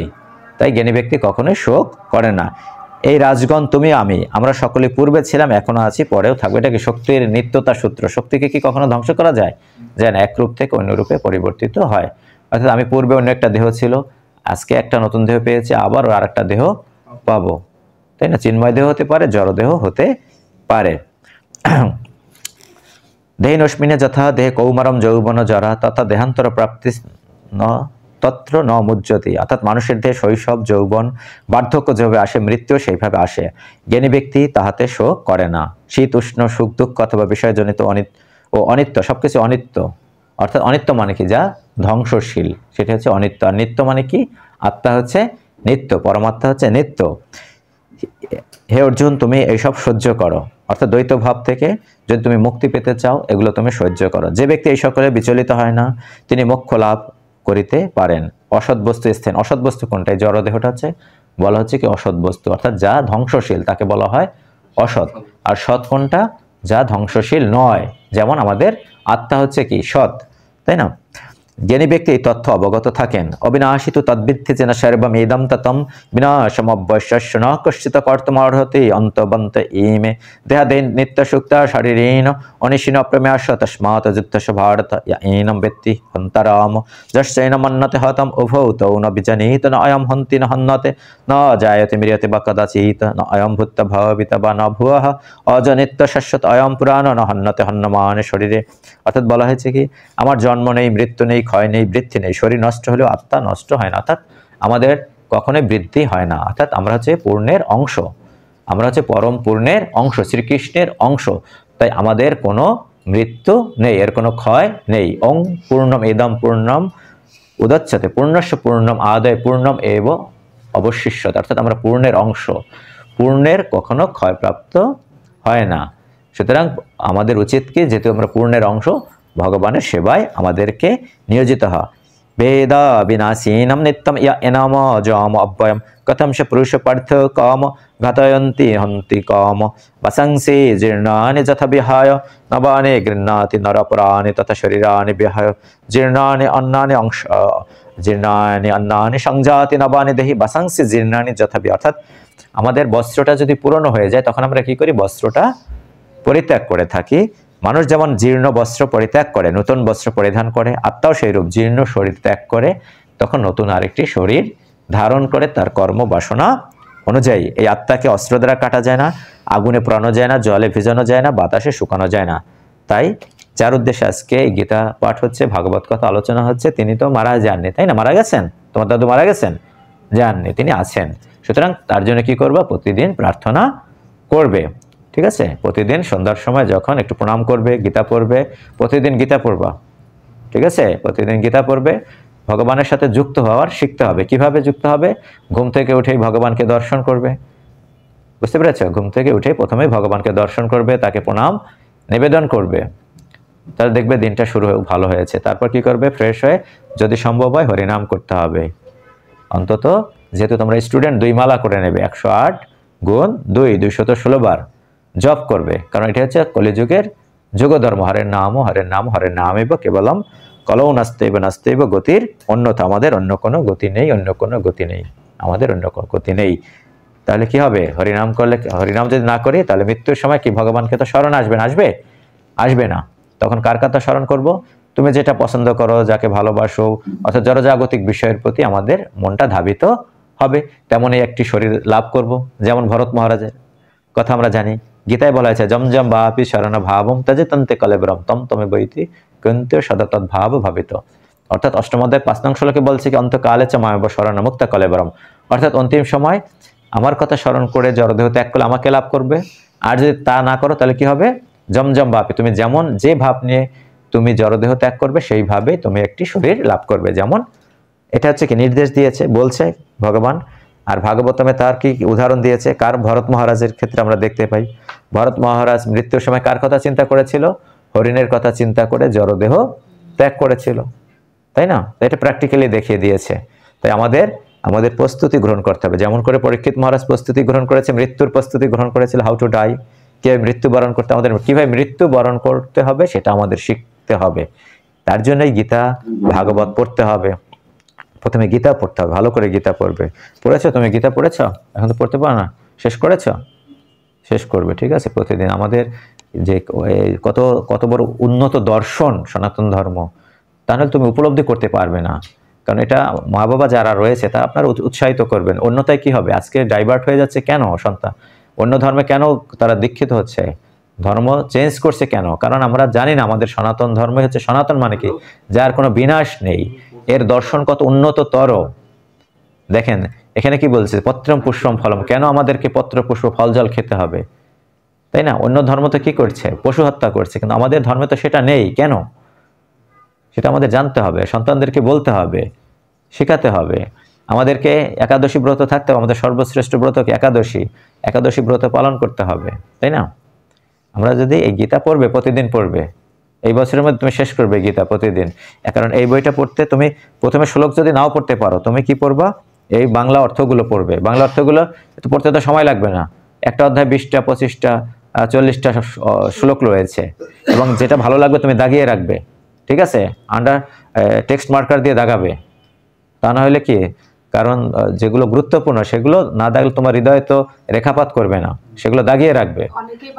না না, এটা ভুল কথা না, ঠিক আছে ও বাবা, আগে আগে আপনি উপলব্ধি করেন সেটা আগে, এটা কি বলছে দর্শনটা, জীবনে আচরণ না, এটা কি আপনার, ও তো ছোটবেলায় তো আপনাকে মা বলতে পারেনি, তাই না? আদো আদো ভাবে বলছে, বাবাকে বলতে পারছে, স্পষ্ট হয় বলেনি। কি বাবা মা কি তাকে কি রাগ করেছেন, রাগ করেছেন? তা তো খুশিই তো হয়েছেন। আমরা তো ভগবানের সন্তান, তাই ভুল হলে ভগবান আমাদের পর রাগ, এটা যারা আমাদেরকে কি ধর্ম থেকে আমাদের দূরে সরিয়ে রাখার একটা এটা পায়, তার আর কিছু না। আমরা প্রকৃত মানে অর্থটা বুঝতে পারি না দেখেই আমরা এই ভয় পাই, এই উচ্চারণ ঠিক হয় না, গীতা পড়িস না, গীতা ধরিস না, তাই না? এই কারণেই এদের কারণে কি ধর্ম আচরণ করে না। আপনি পড়েন, পড়তে পড়তে একসময় শুদ্ধ আচরণ করবেন, একসময় ভগবানের কাছে প্রার্থনা করেন যে ভুল ত্রুটি হয়ে ক্ষমা সুন্দর দৃষ্টিতে দেখবার জন্য, তাই না? সকলে ভুল ত্রুটি হতে পারে, তাই না? সুতরাং প্রার্থনা করতে হবে যেন আমার যা ভুল হয়েছে ভগবান আপনি ক্ষমা। প্রার্থনা মানে কি, যে আমার যে ব্যর্থতা রয়েছে সেটা ভগবানকে বলা, তা যে আমার যে কিছু নির্দিষ্ট শ্লোক বলতে হবে তা না, আমি আমার মনের কথা ভগবানকে বলবো, জানাবো, সেটাই হচ্ছে প্রার্থনা। প্রার্থনার কয়েকটি অঙ্গ রয়েছে, ঠিক আছে, 4টি অঙ্গ রয়েছে। এটা ভগবানকে বলবো আমার কথা, মনের কথা, সেটাই হচ্ছে প্রার্থনাতে। প্রতিদিন 2-1টা শ্লোক হলে, এটা সময় বেশি, তুমি শেষ করবে। কোন ক্লাসে পড়ো? 8-এ। তুমি শেষ করবে, ঠিক আছে? তুমি গীতাটা শেষ করবে, যে আমি 1 মাসের মধ্যে গীতা শেষ করবো, সময় বেশি লাগবে না, এবং দেখবে এত ভালো লাগবে তোমার, কারণ এত উন্নত দর্শন। গীতা শেষ করার পর অবশ্যই মাতাজি ভাগবত গ্রন্থ অবশ্যই সংগ্রহ করবেন, ঠিক আছে? ভাগবত গ্রন্থ সংগ্রহ করবেন, যদি সম্ভব হয় ইসকনের ভাগবত গ্রন্থটা সংগ্রহ করবেন, ঠিক আছে? যদি একটু টাকা বেশি লাগে, 18-15 হাজার টাকা, এরকম 18টা বই এরপর ভাগবত পড়বেন। আমরা আচরণ না করে সন্তান তো জানবে না, আপনারা একটু পড়বেন, ঠিক আছে? তাহলে ওরা জানতে পারবে, শিখতে পারবে। একাদশী ব্রত পালন করবেন আপনারা যারা, প্রতিদিন একটু হরিনাম করতে হবে, নির্দিষ্ট সংখ্যকবার হরিনাম। অনেকে বলে মালায় জপ করতে হবে কেন, এটা ভুল কথা, কারণ মন তো অত্যন্ত চঞ্চল, তাই নির্দিষ্ট সংখ্যকবার আমাদের হরিনাম করতে হবে, ঠিক আছে? যারা এখনো হরিনাম করেন না অবশ্যই হরিনাম করবেন, একাদশী ব্রত পালন করেন, তুলসী মহারানী সেবা করেন। এটা অর্থাৎ ভক্তি পথে আসার একটি সূত্র রয়েছে, ABCD। A for association of devotee, ভক্ত সঙ্গ করবেন, কারণ ভক্ত সঙ্গের মাধ্যমে আপনি জানতে পারবেন, ভক্তদের সেবার মাধ্যমে, কারণ এর সাথে ব্যক্তি ভাগবত। B ফর বুক রিডিং, মানে আমাদের ধর্মীয় গ্রন্থগুলো, শাস্ত্রগুলো পড়তে হবে, গীতা, ভাগবতম, চৈতন্য চরিতামৃত। আমরা পুরাণ সমূহ অন্যগুলো আগে পড়বো না, গীতা ভালো করে পড়বো। এবং গীতা আপনি যদি যথাযথ পড়েন ইসকনের, তাহলে আপনি ভক্ত হতে পারবেন, আর অন্যগুলো পড়লে কি হবে, আপনি জ্ঞানী হতে পারবেন, ঠিক আছে? তাই গীতা যথাযথ পড়বেন যদি আপনি ভক্ত হতে চান। তারপর ভাগবত গ্রন্থ পড়বেন। আবার ভাগবত গ্রন্থ মানে আমার টাকা যেহেতু বেশি, আমার এত বাজেট নেই, তাহলে আপনি গীতা প্রেস গোরক্ষপুরের ভাগবত সংগ্রহ করতে পারেন, 1800 থেকে 2000 টাকা লাগবে, 2টা বই। আর যদি সংগ্রহ করে, কারণ এটা কি রয়েছে, প্রত্যেকটা শ্লোকের শব্দার্থ রয়েছে, অনুবাদ রয়েছে এবং তাৎপর্য রয়েছে। আপনি যদি বিস্তারিত জানতে চান তাহলে ইসকনের ভাগবত সংগ্রহ করবেন, এটা হচ্ছে অমূল্য সম্পদ। একদিন আপনি থাকবেন, আপনার সন্তান পড়বে, সেও যদি না পড়ে তার সন্তান, একসময় না একসময় কেউ ভক্ত হবেই।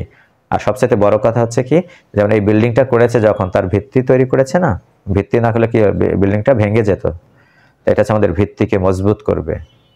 আমাকে অন্য পথে কেউ নিতে পারবে না, আমাকে অন্য পথে, এর মাহাত্ম্য কি, এর লাভ কি, একাদশী থাকলে কি লাভ হয়, আমি তীর্থ ভ্রমণ করলে কি লাভ হয়, সাধুসঙ্গ করলে কি লাভ হয়, এগুলো আমার,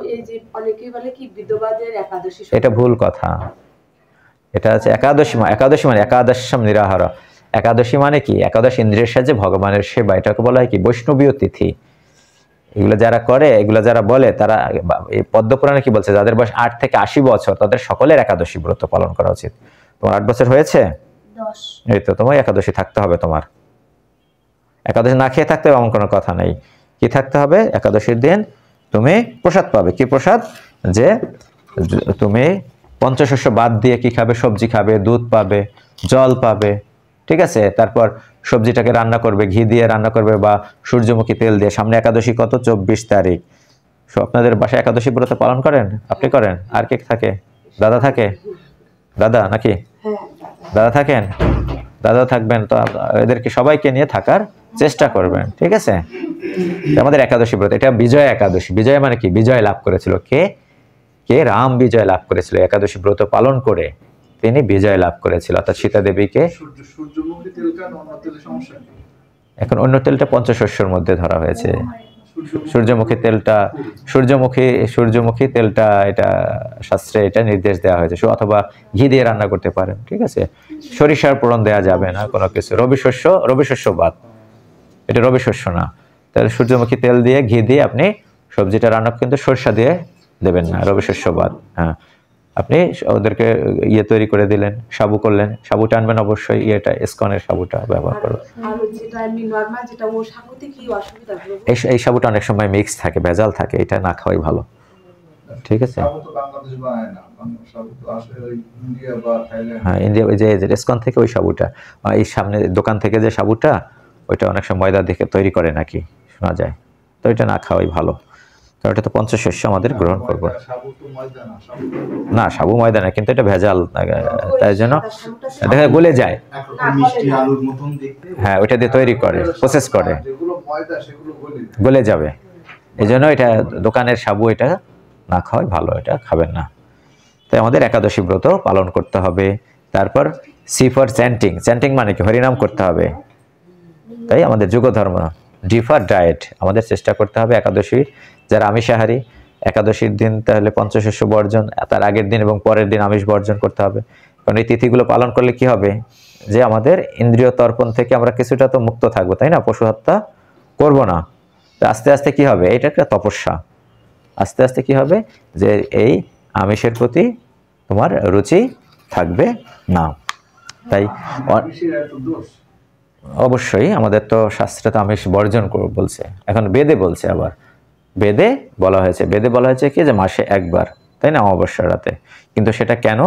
সেটা বলা হয়েছে এই কারণে যে যারা আমিষাহারী তাদেরকে উৎসাহিত করবার জন্য, নিরুৎসাহিত করবার জন্য। কারণ গীতায় তো, আমরা যদি গীতা গ্রন্থ মানি, আমাদের শাস্ত্র গ্রন্থ মানি, গীতায় কি বলছে? পত্রম পুষ্পম ফলম তো অয়ম জমে ভক্ত প্রযচ্ছিত অধম ভক্তি উপরিতম অস্নামি প্রযত আত্মনা। অর্থাৎ পত্র, পুষ্প, ফল, জল তুমি প্রদান করো এবং ভগবানকে যা নিবেদন করা যায় তাই আমাদের গ্রহণীয়। আর সব কিছুতে কি হবে? পাপ। আমি যদি নিরামিষও খাই, পাপ ভক্ষণ করা হয়। কারণ ব্রহ্ম হত্যাজনিত পাপ হয়। ব্রহ্ম হত্যাজনিত পাপ কি? প্রতিটা আমরা ফলমূলে কি তৈরি, এটা প্রাণ রয়েছে না, তাই না? ওই পাপটা আমার গ্রহণ করা হয়। হ্যাঁ, গাছ থেকে তখন ওইটা, তখন ওই যদিও গাছ তখন আঘাত পায় না, সেটা জন্য তো অনেক সময় পোকামাকড় মারা যায়। ধানটাকে যদি তৈরি করে, অনেক পোকামাকড় মারি না আমরা। হ্যাঁ হ্যাঁ, জীব না, প্রাণ আছে না, কোনো প্রাণী হত্যাই তো আমাদের নিষেধ। তাই প্রাণী হত্যা তো, এই জন্য আমাদেরকে কি বলছে? পত্র, পুষ্প, ফল, জল গ্রহণ করতে বলা হয়েছে। প্রাণী হত্যা আমাদের শাস্ত্রে নিষিদ্ধ। কিন্তু বেদ গ্রন্থ রচনা করছে কি? ব্যাসদেব। কিন্তু সেই শেষ জীবনে, অবশেষে কি? এই মহাপুরাণ, অমল পুরাণ বলা হয়, ভাগবত গ্রন্থ রচনা করেছে। সেখানে কি বলছে? সেখানে তো এই যে আমাদের ধর্মের যে 4টি স্তম্ভ কি বলছে? যে দুতম পানম স্ত্রী শুনা যত্র অধর্ম চতুর্বিধ। এই অধর্ম আমাদের ধর্মের 4টি স্তম্ভ নষ্ট করে। দ্রুত ক্রিয়া, অর্থাৎ জুয়া, পাশা খেলা। তাহলে আমাদের সত্যবাদিত, যে জুয়া খেলে, পাশা খেলে, সে সত্য কথা বলে না, মিথ্যা কথা বলে। পানম মানে কি? পান করা, তাই নাকি? মদ গ্রহণ করা, নেশা দ্রব্য গ্রহণ করা। তাই পান, তপস্যার গুণ নষ্ট হয়ে যায়। যে প্রতিদিন সিগারেট খায়, লাগে 2 প্যাকেট সিগারেট লাগে, সে কি একাদশী থাকতে পারবে না? তপস্যার গুণ তার থাকবে না। তারপর স্ত্রীয়ম মানে অবৈধ স্ত্রী সঙ্গ, অর্থাৎ অন্য স্ত্রীদের সাথে যে সঙ্গ করবে, তখন তার কি হবে? শরীরটা তার বলছে কি সুচিতা নষ্ট হবে, অবৈধ। তারপর বলছে সুনা, সুনা মানে কি, অর্থাৎ আমিষ আহার বর্জন করতে হবে। যত্র অধর্ম চতুর্বার, অর্থাৎ পরীক্ষিত মহারাজকে যখন কলি যখন আবির্ভাব হলো তখন কলিকে এই 4টি জায়গায় স্থান প্রদান করেছিলেন, এবং এই 4টি জায়গা যখন কোথাও খুঁজে পেল না তখন পঞ্চম স্থান তাকে স্বর্ণে স্থান দিয়েছিল। তাই এটা হচ্ছে ধর্মের 4টি স্তম্ভের মধ্যে 3টে স্তম্ভ ক্ষয়প্রাপ্ত হয়ে গেছে। কি কি 3টি স্তম্ভ? শুধুমাত্র দয়া, তপস্যা, সুচিতায় 3টি স্তম্ভ শেষ। শুধুমাত্র কি সত্যবাদিতা রয়েছে, একটি পা, ধর্মের একটি স্তম্ভ রয়েছে, তাও কি ক্ষীয়মান, এত মান, অর্থাৎ তাও ক্রমশ কি ক্ষয়প্রাপ্ত হচ্ছে। কলিযুগের আয়ু কত? কলিযুগের আয়ু হচ্ছে 4,32,000 বছর, তাই না? 4,32,000 বছর। তাহলে মাত্র কলিযুগের আয়ু কতদিন হলো মাত্র, তাতেই এই অবস্থা পৃথিবীর, তাই না? তাহলে শেষে কি অবস্থা হবে? তাই কলিযুগের পরে পুনরায় আবার সত্যযুগ ফিরে আসবে, তাই না? মানে রাতের পরে বাংলাদেশ জুড়ে একসময় সূর্য উঠবেই উঠবে। সুতরাং হয়তো এখন একটু কষ্ট হচ্ছে। কংস যখন রাজ্য ভার গ্রহণ করে তখন কি অবস্থা হয়েছিল মথুরাতে, তাই না? কত রাজাদের হত্যা করেছে, কত ছোট ছোট শিশুদের হত্যা করেছে, বিভীষিকাময় পরিস্থিতি তৈরি করেছিল, তাই না? তখন সেই ভার লাঘব করবার জন্য কে এসেছিল? পরমশ ভগবান শ্রীকৃষ্ণ।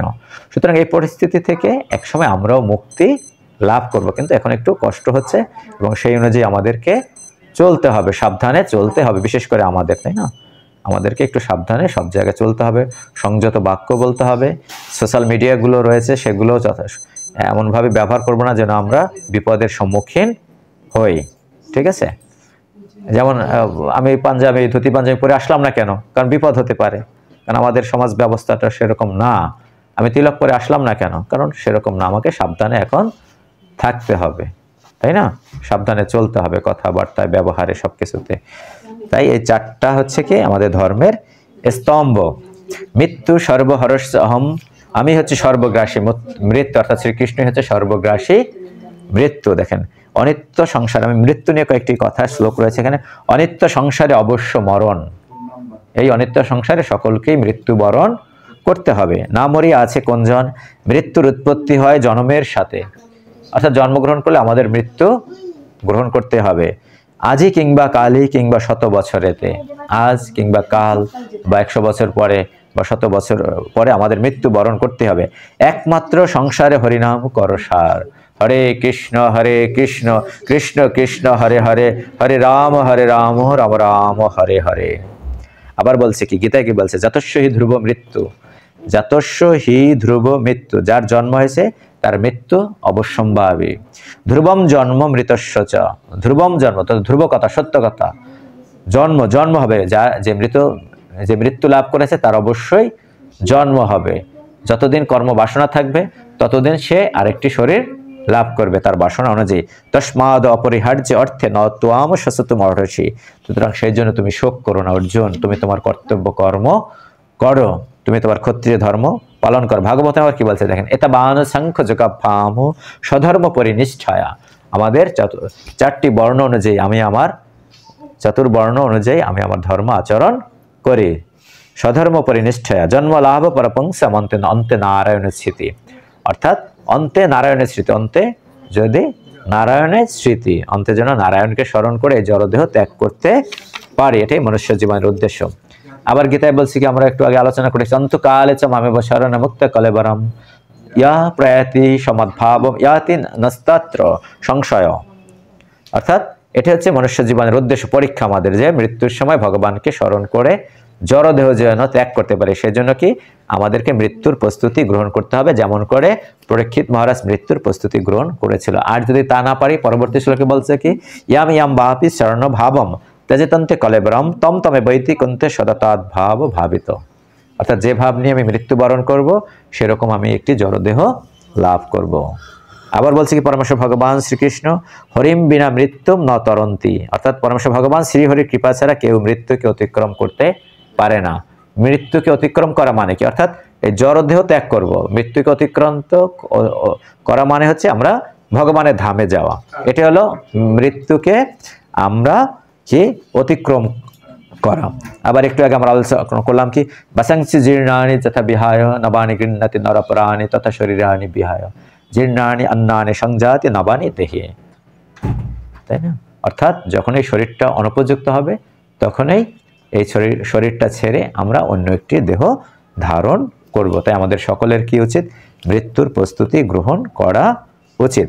শ্রীমদ্ ভাগবতমের, হরে কৃষ্ণ, আমরা এটা একটু পবিত্র গীতা, এটা কি এটা অংশ? কোনটা? এই যে আপনার হাতে যে পবিত্র গীতা, না, এটা হচ্ছে গীতার মানে একটা ডায়েরিতে আমি সমস্ত শ্লোকগুলো লিখেছি। এখানে কিছু গুরুত্বপূর্ণ অন্যান্য গীতার শ্লোক, অন্যান্য শ্লোক, ব্রহ্মসংহিতা, দশবিধা নাম অপরাধ, শিক্ষাষ্টকম, ব্রহ্মসংহিতা, অনেক কিছু এখানে লেখা আছে। ঠিক আছে, এটা একটা ডায়েরি। হরে কৃষ্ণ। আমরা তিনটি কবচ অত্যন্ত গুরুত্বপূর্ণ। একটা হচ্ছে নৃসিংহদেবের কবচ, নারায়ণ কবচ। আর একটা হচ্ছে কি যে নৃসিংহদেব নারায়ণ কবচ। তৃতীয় কবচটা হচ্ছে নৃসিংহ কবচ, নারায়ণ কবচ। ভগবানের হাতে কি ছিল? না না, ভগবানের হাতে চক্র।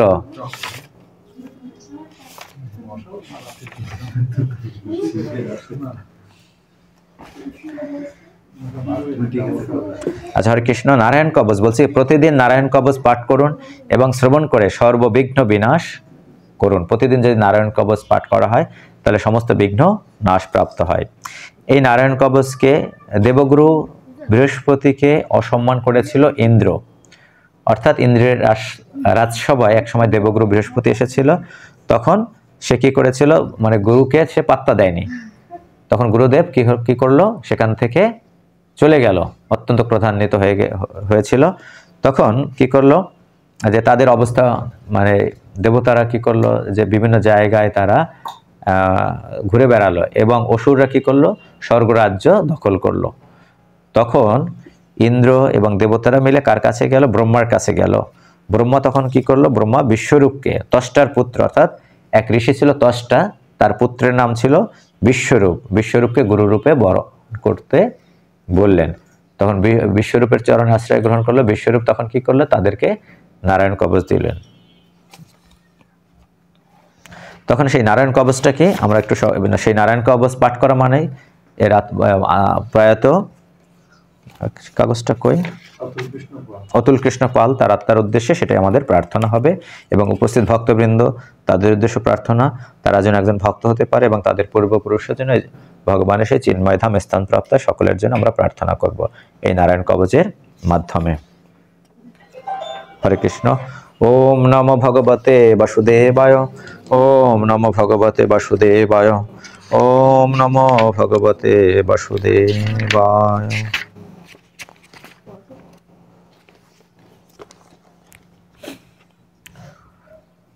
ওম হরির বিদধ্যান মম সর্বরক্ষাম নস্তংঘ্রিপদ্ পত ইন্দ্রপৃষ্ঠে দরাচির চর্মাসি গদেশু চাপ পাশান তথ অনুষ্ট গুণ অষ্টবাহু। যিনি গরুরের পৃষ্ঠদেশে আসীন হয়ে তার শ্রীপাদপদ্মের দ্বারা তাকে স্পর্শ করছেন এবং যিনি 8 হাতে শঙ্খ চক্র ঢাল খড়গ গদা বাণ ধনুক এবং পাশ ধারণ করে বিরাজ করছেন, সেই পরমেশ্বর ভগবান তার 8 হাতের দ্বারা আমাদের সকলকে রক্ষা করুন। তিনি সর্বশক্তিমান, কারণ তিনি অনিমা লক্ষিমা আদি অষ্ট ঐশ্বর্য সমন্বিত। জলেষু মাম রক্ষতু মৎস্য মূর্তিরাদ গণেভ্য বরুণস্য পাশতস্তেষু মায়া বটু বামন অব্যয়ত ত্রিবিক্রম খে অবত বিশ্বরূপ। জলে বরুণ দেবতার পার্শ্বদ হিংস্র জল জন্তুদের থেকে মৎস্যরূপী ভগবান সকলকে রক্ষা করুন এবং যার উদ্দেশ্যে আজকে এই বৈষ্ণব ভোজনের আয়োজন করা হয়েছে তাকে রক্ষা করুন। মায়া বলে যিনি বামন রূপে ধারণ করেছিলেন সেই বামনদেব ভগবান আমাদের সকলকে রক্ষা করুন। ভগবানের যে বিরাট স্বরূপ বিশ্বরূপ ত্রিলোক জয় করেছিলেন তিনি গগনমণ্ডলকে সকলকে রক্ষা করুন। যার ভয়ঙ্কর অট্টহাসির শব্দে দিকমণ্ডল প্রতিধ্বনিত হয়েছিল এবং অসুর পত্নীদের গর্ভ নিপতিত হয়েছিল সেই হিরণ্যকশিপুর শত্রু ভগবান নৃসিংহদেবের অরণ্য যুদ্ধক্ষেত্র আদি দুর্গম স্থানে আমাদেরকে রক্ষা করুন, এবং যার উদ্দেশ্যে আজকে এই ভাগবত কথা এবং গীতা পাঠ হচ্ছে তাকে রক্ষা করুন। রক্ষতসৌ মাধ্যমে যজ্ঞকল্প সদংশস্ত্রায় উন্নীত ধরবরাহ রাম অদ্রি কুটেশূত বিপ্রবাসে সলক্ষণ অব্যয়ত ভরতাগ্রজ অস্মান পরম অবিনেশ্বর ভগবানকে যজ্ঞের মাধ্যমে জানা যায় এবং তিনি যজ্ঞেশ্বর নামে পরিচিত। তিনি বরাহ অবতার রূপে রসাতল থেকে তার তীক্ষ্ণ দশনাগ্র ভাগ দ্বারা পৃথিবীকে উত্তোলন করেছিলেন। তিনি আমাকে পথের মধ্যে দুর্বৃত্তদের থেকে রক্ষা করুন। পরশুরাম রূপী ভগবান আমাদের সকলকে পর্বত শিখরে রক্ষা করুন। ভরতাগ্রজ শ্রী রামচন্দ্র লক্ষণ আমাদেরকে প্রবাসে রক্ষা করুন। মাম উগ্র ধর্মাহত অখিলাত প্রমদাত নারায়ণ পাত নরসহাসত দত্তস্ত জগন্নাথ পায়াত গুণেশু কপিল কর্ম বন্ধাত অনাবশ্যক ধর্ম এবং প্রমাদবশত বিহিত কর্মের লঙ্ঘন থেকে নারায়ণ সকলকে রক্ষা করুন। নবরূপী ভগবান আমাদেরকে গর্ভ থেকে রক্ষা করুন। যোগেশ্বর দত্তাত্রেয়ের ভগবান আমাদেরকে ভক্তিযোগের পতন থেকে রক্ষা করুন এবং সমস্ত সদ্গুণের ঈশ্বর কপিল রূপী ভগবান আমাদেরকে সংসার বন্ধন থেকে রক্ষা করুন। সনত কুমার অবতু কাম দেবাত হয়র শীর্ষ মামপথি দেব হেলনাথ দেবর্ষি বর্জ্য পুরুষার্চন অন্তরাত কুর্ম হরির মাম নিরায়াত অশেষাত ভগবান সনত কুমার আমাদেরকে কাম বাসনা থেকে রক্ষা করুন। ভগবান হয়গ্রীব আমাদেরকে ভগবানের শ্রী বিগ্রহের প্রতি শ্রদ্ধা প্রদর্শনের অবহেলাজনিত অপরাধ থেকে রক্ষা করুন। দেবর্ষি নারদ আমাদেরকে শ্রী বিগ্রহের অর্চনার অপরাধ থেকে রক্ষা করুন এবং কুর্মরূপী ভগবান আমাদেরকে অশেষ নরক থেকে রক্ষা করেন। ধন্বন্তরী ভগবান পত্তপত্তাত তন্দাত ভয়াদৃশব নির্জিত আত্মা যজ্ঞস্য লোকাত বতি ই জনান্তাত বলগণাত ক্রোধ বসানাত ইন্দ্র ভগবান ধন্বন্তরী শরীর বেধি জনক দ্রব্যাদি ভক্ষণ থেকে আমাদেরকে রক্ষা করুন। অন্তরেন্দ্রিয় বহিরেন্দ্রিয় বিজয়ী ঋষভদেব আমাদেরকে শীত উষ্ণাদি দ্বৈত ভাবজনিত ভয় থেকে রক্ষা করুন। ভগবান যজ্ঞ আমাদেরকে লোকের অপবাদ থেকে রক্ষা করুন এবং শেষরূপী ভগবান বলরাম আমাদেরকে ক্রোধান্ধ সর্পদের থেকে রক্ষা করুন। দ্বৈপায়ন ভগবান অপ্রবধাত বুদ্ধস্ত পঞ্চগণ প্রমদাত কলকি কলে কালমলাত প্রপাতু ধর্ম অবনায়রু কিত অবতারু। ব্যাসদেব ভগবান আমাদেরকে বৈদিক জ্ঞানের অভাবজনিত সর্বপ্রকার অজ্ঞান থেকে রক্ষা করুন। ভগবান বুদ্ধদেব আমাদেরকে বেদবিরুদ্ধ আচরণ এবং আলস্যবশত বেদবিহিত অনুষ্ঠানের বিমুখতার ও প্রমাদ থেকে রক্ষা করুন এবং ধর্ম রক্ষার জন্য তিনি অবতরণ করেন সেই ভগবান কল্কিদেব সকলকে কলিযুগের কলুষ থেকে রক্ষা করুন এবং যার উদ্দেশ্যে আজকে এই ভাগবত কথা পাঠ করা হচ্ছে তাকে রক্ষা করুন। মাম কেশব গদায় প্রাত্যবাত গোবিন্দ আসঙ্গ বম আত্মবেন নারায়ণ প্রাণ উদত্ত শক্তির মধ্যাহ্ন দিনে বিষ্ণুর ইন্দ্রিয় পানি। দিনের প্রথম ভাগে ভগবান কেশব তার গদার দ্বারা সকলকে রক্ষা করুন। দিনের দ্বিতীয় ভাগে সর্বদা বেণুবাদনরত গোবিন্দ সকলকে রক্ষা করুন। সর্বশক্তি সমন্বিত নারায়ণ আমাদেরকে দিনের তৃতীয় ভাগে রক্ষা করুন এবং দিনের চতুর্ভাগে চক্রহস্ত বিষ্ণু আমাদেরকে রক্ষা করুন। দেব অপরাহ্নে মধু অগ্রধান শ্যাম ত্রিধাম অবতু মাধব মাম দোষ ঋষিকেশ উথার্ধরাত্রি নিশীত এক অবতু পদ্মনাভ। ভগবান মধুসূদন দিনের পঞ্চম ভাগে আমাদেরকে রক্ষা করুন। সন্ধ্যায় ব্রহ্মা বিষ্ণু এবং মহেশ্বর রূপে প্রকাশিত ভগবান মাধব আমাদেরকে রক্ষা করুন। রাত্রির প্রথম ভাগ ভগবান ঋষিকেশ যিনি ইন্দ্রিয়ের অধিপতি আমাদেরকে রক্ষা করুন এবং অর্ধরাত্রে এবং নিশীতে ভগবান পদ্মনাভ সকলকে রক্ষা করুন এবং যার উদ্দেশ্যে আজকে ভাগবত কথা আলোচনা করা হচ্ছে তাকে রক্ষা করুন। তিনি যেন ভগবানের সেই চিন্ময় ধামে তার স্থান প্রাপ্ত হয় সেই প্রার্থনা করে আজকে ভগবানের কাছে শ্রীবৎস ধাম অপররাত্র ঈশ প্রত্যুষ ঈশ অশীধর জনার্দন দাম অদর অব্যত অনুসন্ধাম প্রভাতে বিশ্বেশ্বর ভগবান কালমূর্তি রাত্রি নিশীত কাল থেকে অরুণোদয় পর্যন্ত বক্ষে শ্রীবৎস চিহ্নধারী শ্রী ভগবান সকলকে রক্ষা করুন। প্রত্যুষকাল অর্থাৎ রাত্রির চতুর্থ ভাগে অশীধারী ভগবান জনার্দন সকলকে রক্ষা করুন। প্রভাতকালে দামোদর আমাদেরকে রক্ষা করুন এবং প্রতিসন্ধি ব্যাধি সময় কালমূর্তি ভগবান বিশ্বেশ্বর আমাদেরকে রক্ষা করুন এবং ভগবান শ্রীকৃষ্ণের কাছে প্রার্থনা করি যার উদ্দেশ্যে ভাগবত কথা পাঠ হচ্ছে তাকে রক্ষা করুন, তিনি যেন এই জড় জগতে আবার মায়ের গর্ভে পতিত না হয় সেই প্রার্থনা করি।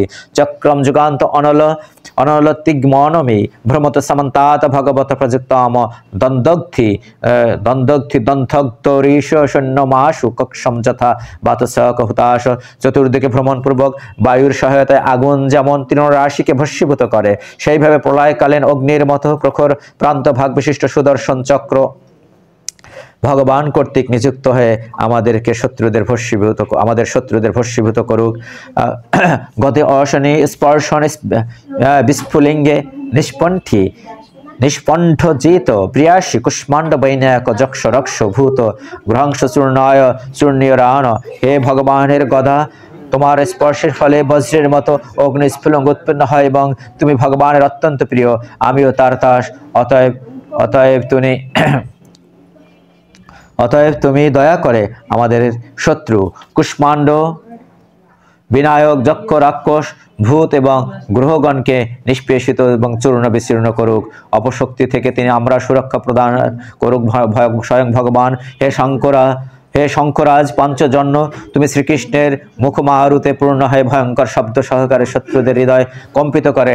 রাক্ষস, প্রমথ, প্রেত, মাতৃকা, পিশাচ এবং ভয়ঙ্কর দৃষ্টি সমন্বিত ব্রহ্ম রাক্ষসদেরকে তুমি বিদূরিত করো। হে ভগবান, ত্বাম তীক্ষ্ণধার অশিবর অবিষণ্যম ঈশ প্রযুক্ত মম সিন্ধি সিন্ধি চক্ষুংসি চর্মণ শতচন্দ্র ছাতয় দিশাম অখনাম হর পাপ চক্ষু নাম।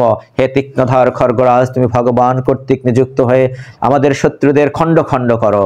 হে শতচন্দ্রাকৃতি ঢাল, তুমি পাপাত্মা শত্রুদের চক্ষু আচ্ছাদন করো এবং তাদের পাপপূর্ণ চক্ষু অপহরণ করো। তুমি ত্রিতাপ থেকে আমাদেরকে সুরক্ষা প্রদান করো। যৎমে ভয়মগ্রহে অভূত কেতুভ্য নিরিভ্য এবচ সরিসৃপেভ্য দংস্ট্রিভ্য ভূতেভ্য অহং অভ্য এবচ সর্বেন্নে এতানি ভগবত নাম রূপ অনুকীর্তনাত সংশয়ম সদ্য জেন শ্রেয় প্রতিপকাহা।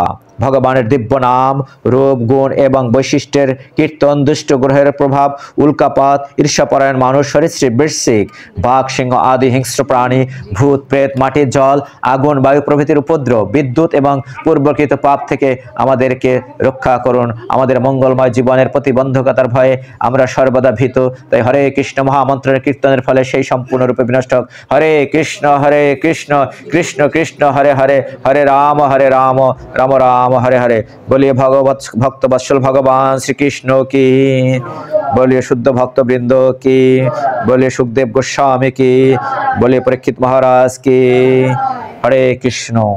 गरुड़ भगवान स्त्रस्तवसंदमाय प्रभु रक्षस्तु अशेष कृत्सेव्य विश्वक्रेन स्नामभि। भगवान विष्णुर बाहन प्रभु गरुड़ भगवानेर मतो शक्तिमान, तिनि वेदमूर्ति एवं विशेष मंत्रेर द्वारा तिनि पूजित हन। तिनि आमादेर समस्त भयंकर परिस्थिति थेके रक्षा करुन एवं भगवान विश्वक्सेन तार पवित्र नामेर द्वारा आमादेर समस्त संकट थेके रक्षा करुन एवं सर्व आपद्भ हरे नाम रूपायन आयुर्धानेन न बुद्धि इंद्रिय मन प्राणन पंथ पार्षद भूषणा। भगवानेर पवित्र नाम हरे कृष्ण महामंत्र कीर्तन, तार चिन्मय रूप, बाहन, अस्त्र प्रभृति যারা তার পার্শ্বদের মতো তাকে অলঙ্কৃত করেন, তারা আমাদের বুদ্ধি, ইন্দ্রিয়, মন ও প্রাণকে সমস্ত বিপদ থেকে রক্ষা করুন। যথা হি ভগবান বস্তুত সদস্যস্য সত্যনান ন সর্বে যন্তু নাশম উপদ্রবাহ। সূক্ষ্ম এবং স্থূল জগৎ হচ্ছে জড়, কিন্তু তা সত্ত্বেও তা ভগবান থেকে অভিন্ন, কারণ চরমে তিনিই হচ্ছেন সর্বকারণের পরম কারণ। বসুদেব তনয় পরমেশ্বর ভগবান শ্রীকৃষ্ণ। প্রকৃতপক্ষে কার্য এবং কারণ এক, কেননা কার্যের মধ্যে কারণ বিদ্যমান রয়েছে। তাই পরম সত্য ভগবান তার যে কোনো অংশের দ্বারা আমাদের সমস্ত বিপদ বিনাশ করতে পারেন। পরমার্থিক জ্ঞানে উন্নীত চেতনা সমন্বিত ব্যক্তিদের কাছে ভগবানের অঙ্গের ভূষণ, নাম, যশ, গুণ, রূপ, তার আয়ুধ প্রভৃতি সবকিছুই তার শক্তির প্রকাশ। তাদের উন্নত জ্ঞানের প্রভাবে তারা জানেন যে বিভিন্ন রূপে প্রকাশিত সর্বব্যাপ্ত ভগবান সর্বত্রই উপস্থিত। তিনি সর্বদা আমাদের সমস্ত বিপদ থেকে রক্ষা করুন। প্রহ্লাদ মহারাজ উচ্চস্বরে নৃসিংহদেবের পবিত্র নাম কীর্তন করেছিলেন। বড় বড় নেতাদের দ্বারা সমস্ত দিকে বিষ, অস্ত্র, জল, অগ্নি, বায়ু ইত্যাদির দ্বারা যে সমস্ত বিপদ সৃষ্টি হয়েছে, ভক্ত প্রহ্লাদ মহারাজের জন্য গর্জনকারী নৃসিংহদেব তা থেকে আমাদের রক্ষা করুন। ভগবান তার স্বীয় চিন্ময় প্রভাবের দ্বারা তাদের প্রভাব আচ্ছাদিত করুন। সর্বপ্রান্তে উপরে নিচে অন্তরে বাইরে এবং সর্বত্রই নৃসিংহদেব আমাদেরকে রক্ষা করুন। মঘ বন্যিদাম অক্ষতাম বর্ম নারায়ণাম আত্মকাম বিজস্বামে অঞ্জসচেন দংশিতে অসুরজ্যুত পান। বিশ্বরূপ বললেন, হে ইন্দ্র, নারায়ণের সঙ্গে সম্পর্কিত এই দিব্য কবচের বর্ণনা আমি আপনার কাছে করলাম। এই কবচ ধারণ করার ফলে আপনি নিশ্চিতভাবে অসুর নেতাদের জয় করতে পারবেন। এতাৎ ধারায়মানস্তু ইয়াম ইয়াম পশ্যতি চক্ষুষা পদা বা সংস্পৃশ্যেত সদ্য সাধু সাত সবে মুচ্যতে।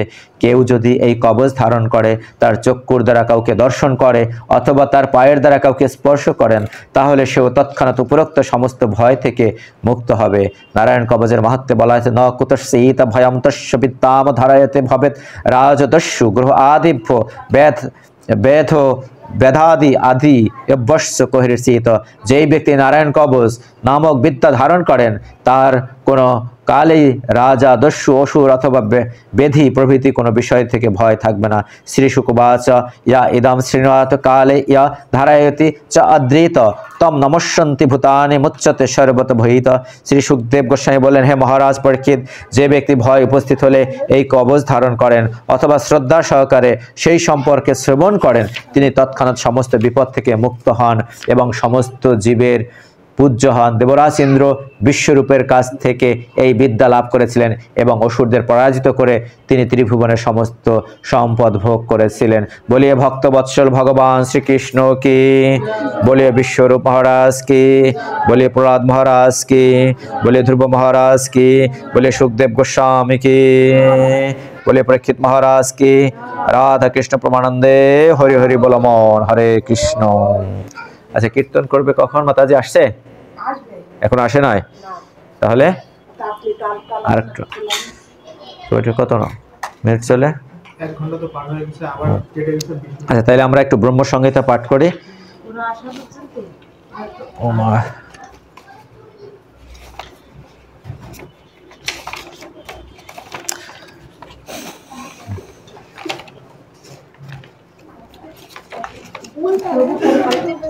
আমি ঢাকা সিটি কলেজে কম্পিউটার সায়েন্স ডিপার্টমেন্টে রয়েছি।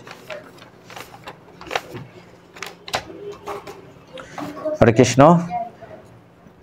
আচ্ছা, সমস্ত শাস্ত্রের সার গ্রন্থ হচ্ছে কি? ভাগবত গ্রন্থ। আর ভাগবতমের সারাতিসার হচ্ছে ব্রহ্ম সংহিতা। তাই আমরা একটু ব্রহ্ম সংহিতা পাঠ করি। যে কোনো মঙ্গলময় অনুষ্ঠানে ব্রহ্ম সংহিতা পাঠ করা শ্রেয়। হরে কৃষ্ণ। তো আমরা গীতা পাঠ করলাম, ভাগবত পাঠ করলাম, ভাগবত কথা কিছু শ্রবণ করলাম। এখন আমরা একটু ব্রহ্ম সংহিতা পাঠ করি। হরে কৃষ্ণ। ঈশ্বর পরম কৃষ্ণ সচ্চিদানন্দ বিগ্রহ অনাদি আদি গোবিন্দ সর্ব কারণ কারণম চিন্তামণি প্রকর সদ্মোহস কল্প বৃক্ষ লক্ষাবৃতেষু সুরভিরভি পালয়ন্তম লক্ষ্মী সহস্র শত সম্ভ্রম শিব্যমানম গোবিন্দম আদিপুরুষম তমহম ভজামি। বেনম কো অনন্তম অরবিন্দ দলায়তক্ষম বর অবতামো সমাসিতম ভূত সুন্দরাঙ্গম কন্দর্প কোটি কমনীয় বিশেষ শোভম গোবিন্দম আদিপুরুষম তমহম ভজামি। সেই আদিপুরুষ গোবিন্দকে আমরা ভজনা করি। শ্রীকৃষ্ণের রূপ কেমন? আলোলা চন্দ্র কলশত বন্যমাল বংশী রত্নাঙ্গদ প্রণয় কেলি কলা বিলাসম গোবিন্দম আদি পুরুষম তমহম ভজামি। অঙ্গানি যস্য সকল ইন্দ্রিয় বৃত্তিমন্তি পশ্যন্তি পন্তি কলয়ন্তি চিরম জগন্তি আনন্দ চিন্ময় সদুজ্জ্বল বিগ্রহস্য গোবিন্দম আদি পুরুষম তমহম ভজামি। অদ্বৈতম অচ্যুতম অনাদিম অনন্ত রূপম আদ্যম পুরাণ পুরুষম নবযৌবনম চ বেদেষু দুর্লভম অদুর্লভম আত্মভক্ত গোবিন্দম আদি পুরুষম তমহম ভজামি। পন্থস্তু কোটিশত বৎসর সংপ্রগম্য বায়ুরাতপি মনস মুনি পুঙ্গ বানামস অপি অস্তি ইয়াত প্রপদস্যাম সিম্ন বিচিন্ত তথ্যে গোবিন্দম আদি পুরুষম তমহম ভজামি। একপ্রিয়স্য রচয়িতম জগদণ্ড কোটিম যৎশক্তিরস্তি জগদণ্ড চয়া যদন্ত অণ্ডন্তরস্থ পরমাণু চরয়ন্তরস্তম গোবিন্দম আদি পুরুষম তমহম ভজামি। যদ্ভাবো ভাবিত ধিয় মনুজস্তথৈব সংপ্রাপ্য রূপম হিমাশন ইয়ান ভূষः সুক্তির্যশম এব নিগম পথিতো য় স্তুবন্তি গোবিন্দম আদি পুরুষম তমহম ভজামি। শ্রীকৃষ্ণের শ্রীকৃষ্ণের বাস কোথায়?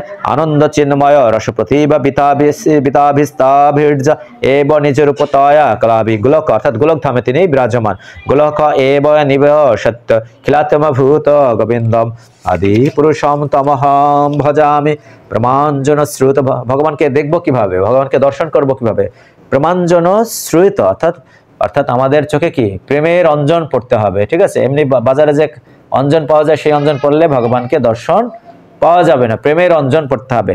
প্রমাঞ্জন শ্রেয়তা ভক্তি বিলোচয়েন সন্তু সदैव হৃদয়েষু বিলোকায়ন্তি ইয়াম শ্যাম সুন্দর অচিন্ত গুণ স্বরূপম গোবিন্দম আদি পুরুষম তমহম ভজামি রামাদি মূর্তেষু কলা নিয়মেন তিষ্ঠন নানা অবতারাম করদ ভুবনেষু কিন্তু কৃষ্ণ স্বয়ং সমভবৎ পরম পুমান ইয়া গোবিন্দম অবধি পুরুষম তমহম ভজামি। এখানে ভগবানের বিভিন্ন অবতারের কথা বলা হয়েছে, নির্বিশেষ, তারপর নির্বিশেষ ব্রহ্মের কথা বললেন।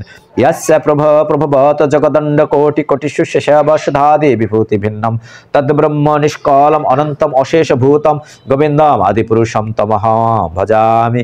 মায়া হি যস্য জগদণ্ড শতানি সূতে ত্রৈগুণ্য তদ বিষয় বেদ বিতায়মান সত্যাবলম্বী পরসত্য বিশুদ্ধ সত্যম গোবিন্দম আদি পুরুষম তমহম ভজামি। আনন্দ চিন্ময় রসাত্মতয়া মনসু ইয়া প্রাণিনাম প্রতিফলন সরতাম উপেত্য লীলায়িতেন ভুবনানি জয়ত্ত যস্রং গোবিন্দম আদি পুরুষম তমহম ভজামি। সেই আদি পুরুষ গোবিন্দকে ভজনা করি।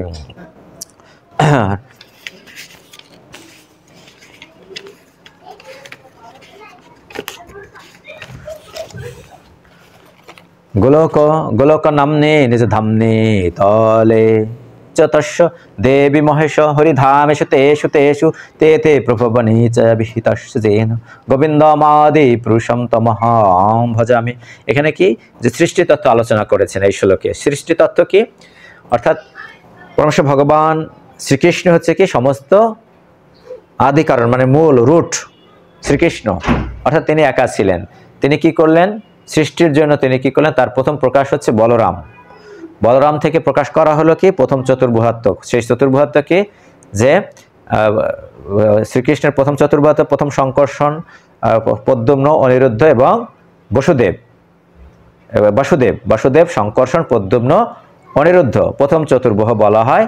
তারপর প্রথম সংকর্ষণ থেকে নারায়ণের সৃষ্টি, নারায়ণ থেকে দ্বিতীয় চতুর্বাহ, দ্বিতীয় সংকর্ষণ থেকে সৃষ্টি হচ্ছে কি প্রথম পুরুষ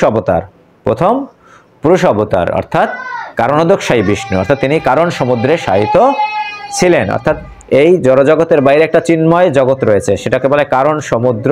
সেই কারণ সমুদ্রে তিনি শায়িত হলেন। সেই কারণ, অর্থাৎ এই জগতে কি সেই চিন্ময় সমুদ্রটা কোনটা? যে গঙ্গা, আর এখানে কি কারণ সমুদ্র। সেই কারণোদকশায়ী বিষ্ণু সেখানে শায়িত হলেন। সেখান থেকে কি হলো? কারণোদকশায়ী বিষ্ণুর প্রতিটা তার লোমকূপ থেকে অনন্ত কোটি ব্রহ্মাণ্ডের সৃষ্টি হলো, অনন্ত কোটি ব্রহ্মাণ্ডের সৃষ্টি হলো।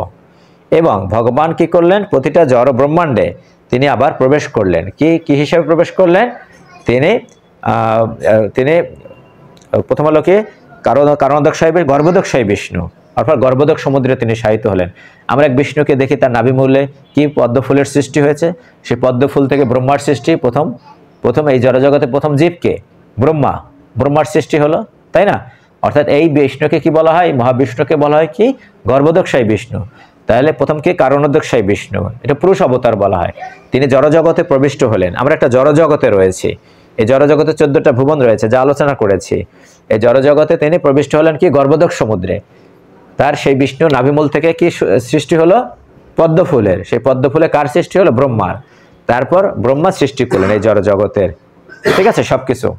অত্র স্বর্গ বিসর্গ, অর্থাৎ ভাগবতমে 10টি বিষয় আলোচনা করা হয়েছে। অত্র স্বর্গ বিসর্গ স্থানম পোষণম উতয় মন্বন্তর ঈশানুকথা নিরোধ মুক্তির আশ্রয়। আর গীতায় আলোচনা করা হয়েছে 5টি বিষয় আলোচনা করা হয়েছে। তাই এবং আমাদের সকলের হৃদয়ে তিনি আবার প্রবেশ করলেন কি ক্ষীরোদকশায়ী বিষ্ণু রূপে, অর্থাৎ পরমাত্মা রূপে, বা প্রতিটি অনুপরমাণুতে তিনি প্রবেশ করলেন, ঠিক আছে? এই হচ্ছে সৃষ্টি। তাহলে আমরা রয়েছি একটি জড়জগতে। এটা কি বিনাশশীল, অর্থাৎ ব্রহ্মার যখন আবার রাত হবে তখন সবকিছু বিনাশপ্রাপ্ত হবে, অর্থাৎ ভগবানের মধ্যে প্রবিষ্ট হবে, বিষ্ণুর মধ্যে প্রবিষ্ট হবে। তাহলে আমরা একটি জড়জগতের কোথায় রয়েছি, এই ভূলোকটা কোথায়, মাঝখানে, ভূলোকটা মাঝখানে। ঊর্ধ্বলোকে কি, আমরা পুণ্য কর্ম করলে ঊর্ধ্বলোকে, খারাপ কর্ম করলে নিম্নলোকে এবং নরক যন্ত্রণা, এবং অকর্ম করলে কি হবে, কোথায় যাব, গোলক বৃন্দাবন ধামে অথবা কোথায়, বৈকুণ্ঠ লোকে। তারপর বলছে কি বহিরঙ্গা শক্তি, একটা হচ্ছে কি অন্তরঙ্গা শক্তি ভগবান, একটা হচ্ছে বহিরঙ্গা শক্তি। সেই বহিরঙ্গা শক্তির মালিক কে, দুর্গা দেবী। সৃষ্টি স্থিতি প্রলয় সাধন শক্তির একশৈব যস্য ভুবনানি বিভর্তি দুর্গা ইচ্ছানুরূপমপি যস্য চ সৃষ্টতে স গোবিন্দম আদি পুরুষম তমহম ভজামি। তারপর বলছে শিবকে, কিরাম যথা দোধিম বিকার বিশেষ যুগাত সঞ্জায়তে নহি তৎ পৃথগস্তি হে এত যশ সম্ভুতামপি তথা সমুপৈতি কর্জাত গোবিন্দম আদি পুরুষম তমহম ভজামি। দীপার্চির এব হি দশন্তরাম অভ্যুপেত दीपाएत बिभ्रेत हेतु समान धर्म जस्ताग्रीव हे च विष्णुताय विभाति गोविंदम आदि पुरुषम तमोहम भजामि। या কারণার্ণ অবজল, এই যে বলা হয়েছে এখানে কারণোদক সমুদ্রে তিনি সাহিত্য হলেন। ইয়া কারণার্ণ অবজলে ভজতি স্ম ইয়াগ নিদ্রাম অনন্ত জগদণ্ড সরম কূপ আধার শক্তিম অবলম্ব পরাম সমর্তিম গোবিন্দম আদি পুরুষম তমহম ভজামি। সে আদি পুরুষ গোবিন্দের কাছে আমরা প্রার্থনা করি, যার উদ্দেশ্যে আজকে ভাগবত কথা আলোচনা হচ্ছে, ভক্তবৃন্দ উপস্থিত হয়েছে। ভগবান শ্রীকৃষ্ণ যেন তার চরণে তার স্থান দেয়, তিনি যেন আর এই ত্রিতাপ দুঃখ ক্লেশ সহ্য করবার জন্য জড় জগতে পতিত না হয়, তার সমস্ত পাপ সমস্ত কিছু যেন দূরীভূত করে তাকে তার চরণে স্থান প্রাপ্ত হয়, এবং তার সন্তানেরা যেন একজন ভগবানের ভক্ত হতে পারে, এই প্রার্থনা করি। হরে কৃষ্ণ কৃষ্ণ কৃষ্ণ হরে হরে, হরে রাম রাম রাম হরে হরে।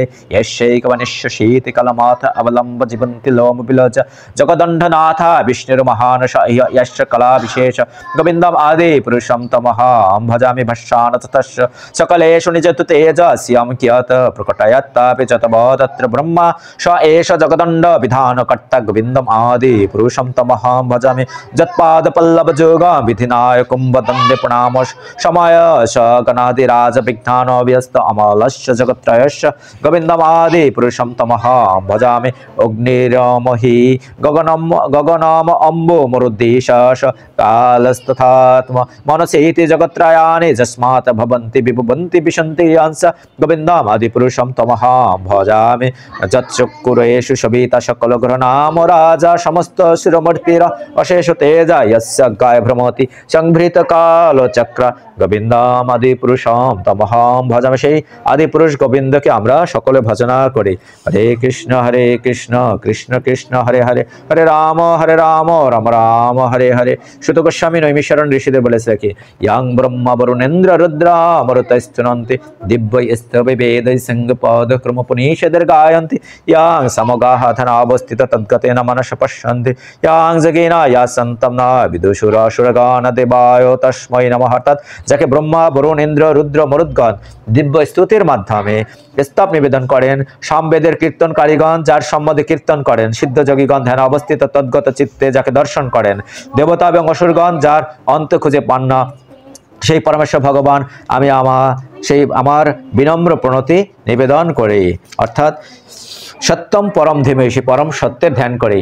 ভাগবতের প্রথম শ্লোকে বলা হয়েছে, ওম নমো ভগবতে বাসুদেবায় জন্মদস্য তন্ময়াৎ ইতরস্যর্থেষু অভিজ্ঞ শরৎ তেনে ব্রহ্মহৃদাজ আদিকাবয় মুজ্জন্তি যৎসুরায় তেজবারিমিদম যথভীময় যত্র ত্রিসর্গ অমৃষধাম্না সেনা সদন্যস্তকম সত্যম পরম ধীমহি। আমরা সেই পরম সত্যের ধ্যান করি। ব্রহ্মা কি বলছেন, গোবিন্দম আদি পুরুষম তমহং ভজামি। যস্ত ইন্দ্রিয় গোপমাথা অবেন্দ্র মহস্য কর্ম বন্ধানুরূপ ফলভাজন মতনোতি কর্মাতি নিত্যহোতি কিন্তু চ ভক্তি ভাজম গোবিন্দম আদি পুরুষম তমহং ভজামি। ইয়া ক্রধম কাম সহজ প্রণয়াদি ভীতি বৎসল্যম গুরু গৌরব শিব্য ভাবৈ সঞ্চিন্ততস্য সদৃশম তনুম পূর্যতে গোবিন্দম আদি পুরুষম তমহং ভজামি।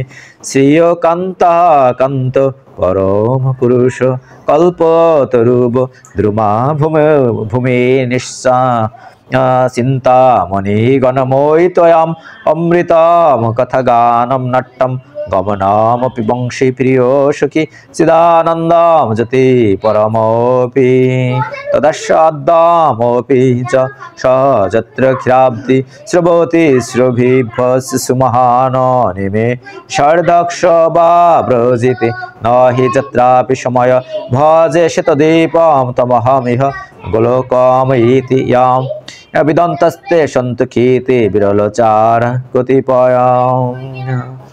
बोलिए भक्त वत्सल भगवान श्री कृष्ण की।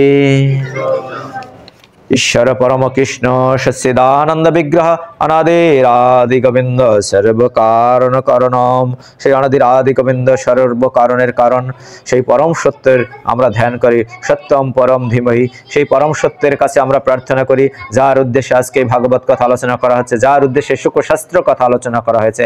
একমাত্র ভাগবতমের মাধ্যমেই প্রেতজনী পর্যন্ত মুক্তি লাভ করতে পারে। সেই ভাগবতমের চরণে আশ্রয় গ্রহণ করলাম, গীতা পাঠ করা হলো, ব্রহ্মসংহিতা পাঠ করা হলো। সেই ভগবানের কাছে আমরা কোনো শুদ্ধ ভক্ত নই, তাই শুদ্ধ ভক্ত যারা তাদের কথা আলোচনা করা হলো।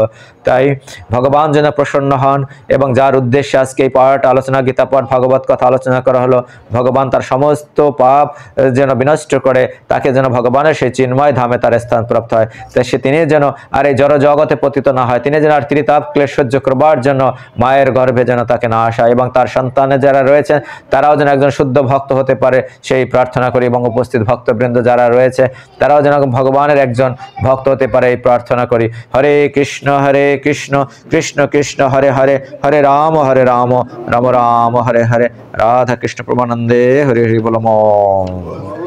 গীতা মাহাত্ম্য আমরা পাঠ করি। गीताशास्त्रमेदां पुण्यमेय पठेत पुरजात पुमाना विष्णुपद्मावप्ति भयशकादिवर्जित गीताधनशीलस्य प्राणायाम परश्च नैव सन्ति पापानि पूर्व সবাই একটু হাত জোর করি। पूर्वजन्म कृतानि च मलिनेर्मसनं पुंसां जलस्नानं दीन दीन सकृत गीतामृत स्नानं संसारमलनाशनं गीता सुगीत कर्तव्य किमन्नय शास्त्र विस्तरय या स्वयं पद्मनाभसमुख पद्मात विनिश्रिता भरतमृत सर्वशां विष्णुर्भक्तात् विनिश्रितं गीता गंगत काम पित्ता पुनर्जन्म न विद्यते सर्वोपनिषद गाभ दग्धा गोपालनंदन पार्थवत्स सुधीर भक्त दग्धम गीतामृतम महत् एकम शस्त्रम देवकी पुत्र गीतम एक देव देवकी पुत्र एव एक मंत्रस्तस्य नामानि यानि कर्माप्येकम तस्य देवस्य सेवा। गीता मे हृदय भगवान श्री कृष्ण वाच गीता मे हृदय पार्थ गीता मे सारमुत्तमं गीता मे ज्ञानमत्तुग्रम गीता मे ज्ञानमव्ययम गीता मे च उत्तमं स्थानं गीता मे परमं पदं गीता मे परमं गुहं गीता मे परम गुरु गीताश्रयहं तिष्ठामि गीता मे परमं गृहं गीता ज्ञानं समश्रित त्रिलोक्यं पलयमहं गीता मे परम विद्या ब्रह्मरूप न संशय अर्धमात्रहार नित्यमनर्विच्च पदत्रिका गीता नामानि वक्ष्यामि गुज्जानि श्रीनो पाण्डव कीर्तनातेव चित्त सर्व पापानि विलयमियन्ति तत्क्षणात्। सबाई बोली गंगा, जरा जरा मुखस्थ से बोलें, गंगा गीता च सावित्री सीता सत्ता पतिव्रता ब्रह्मा बोली ब्रह्म विद्या त्रिसंध्या मुक्ति गहिनी अर्धमात्रा सिदानंदा भवग्नि भ्रांति नाशिनी वेदत्रयी परानंदा तथार्थ ज्ञान मंजरी इत्येतानि जपे नित्यं नर निश्चल मानस ज्ञान सिद्धिं लभे नित्यं तथान्ते परमं पदम। ओम जदक्षरं परिभ्रष्टं मात्राहीनं च यद्भवेत् पूर्णं भवतु तत्सर्वं तत्प्रसादत सुरेश्वर। ओम नमो भगवते तुभ्यं वसुदेवाय धीमहि प्रद्युम्नाय अनिरुद्धाय नमः संकृष्णाय च। प्रणश्वर भय श्रीकृष्ण अपनी वासुदेव संकर्षण प्रद्युम्न अनिरुद्ध এই চতুর্বহত্তক আপনাকে মনের দ্বারা নমস্কার ও ধ্যান করি।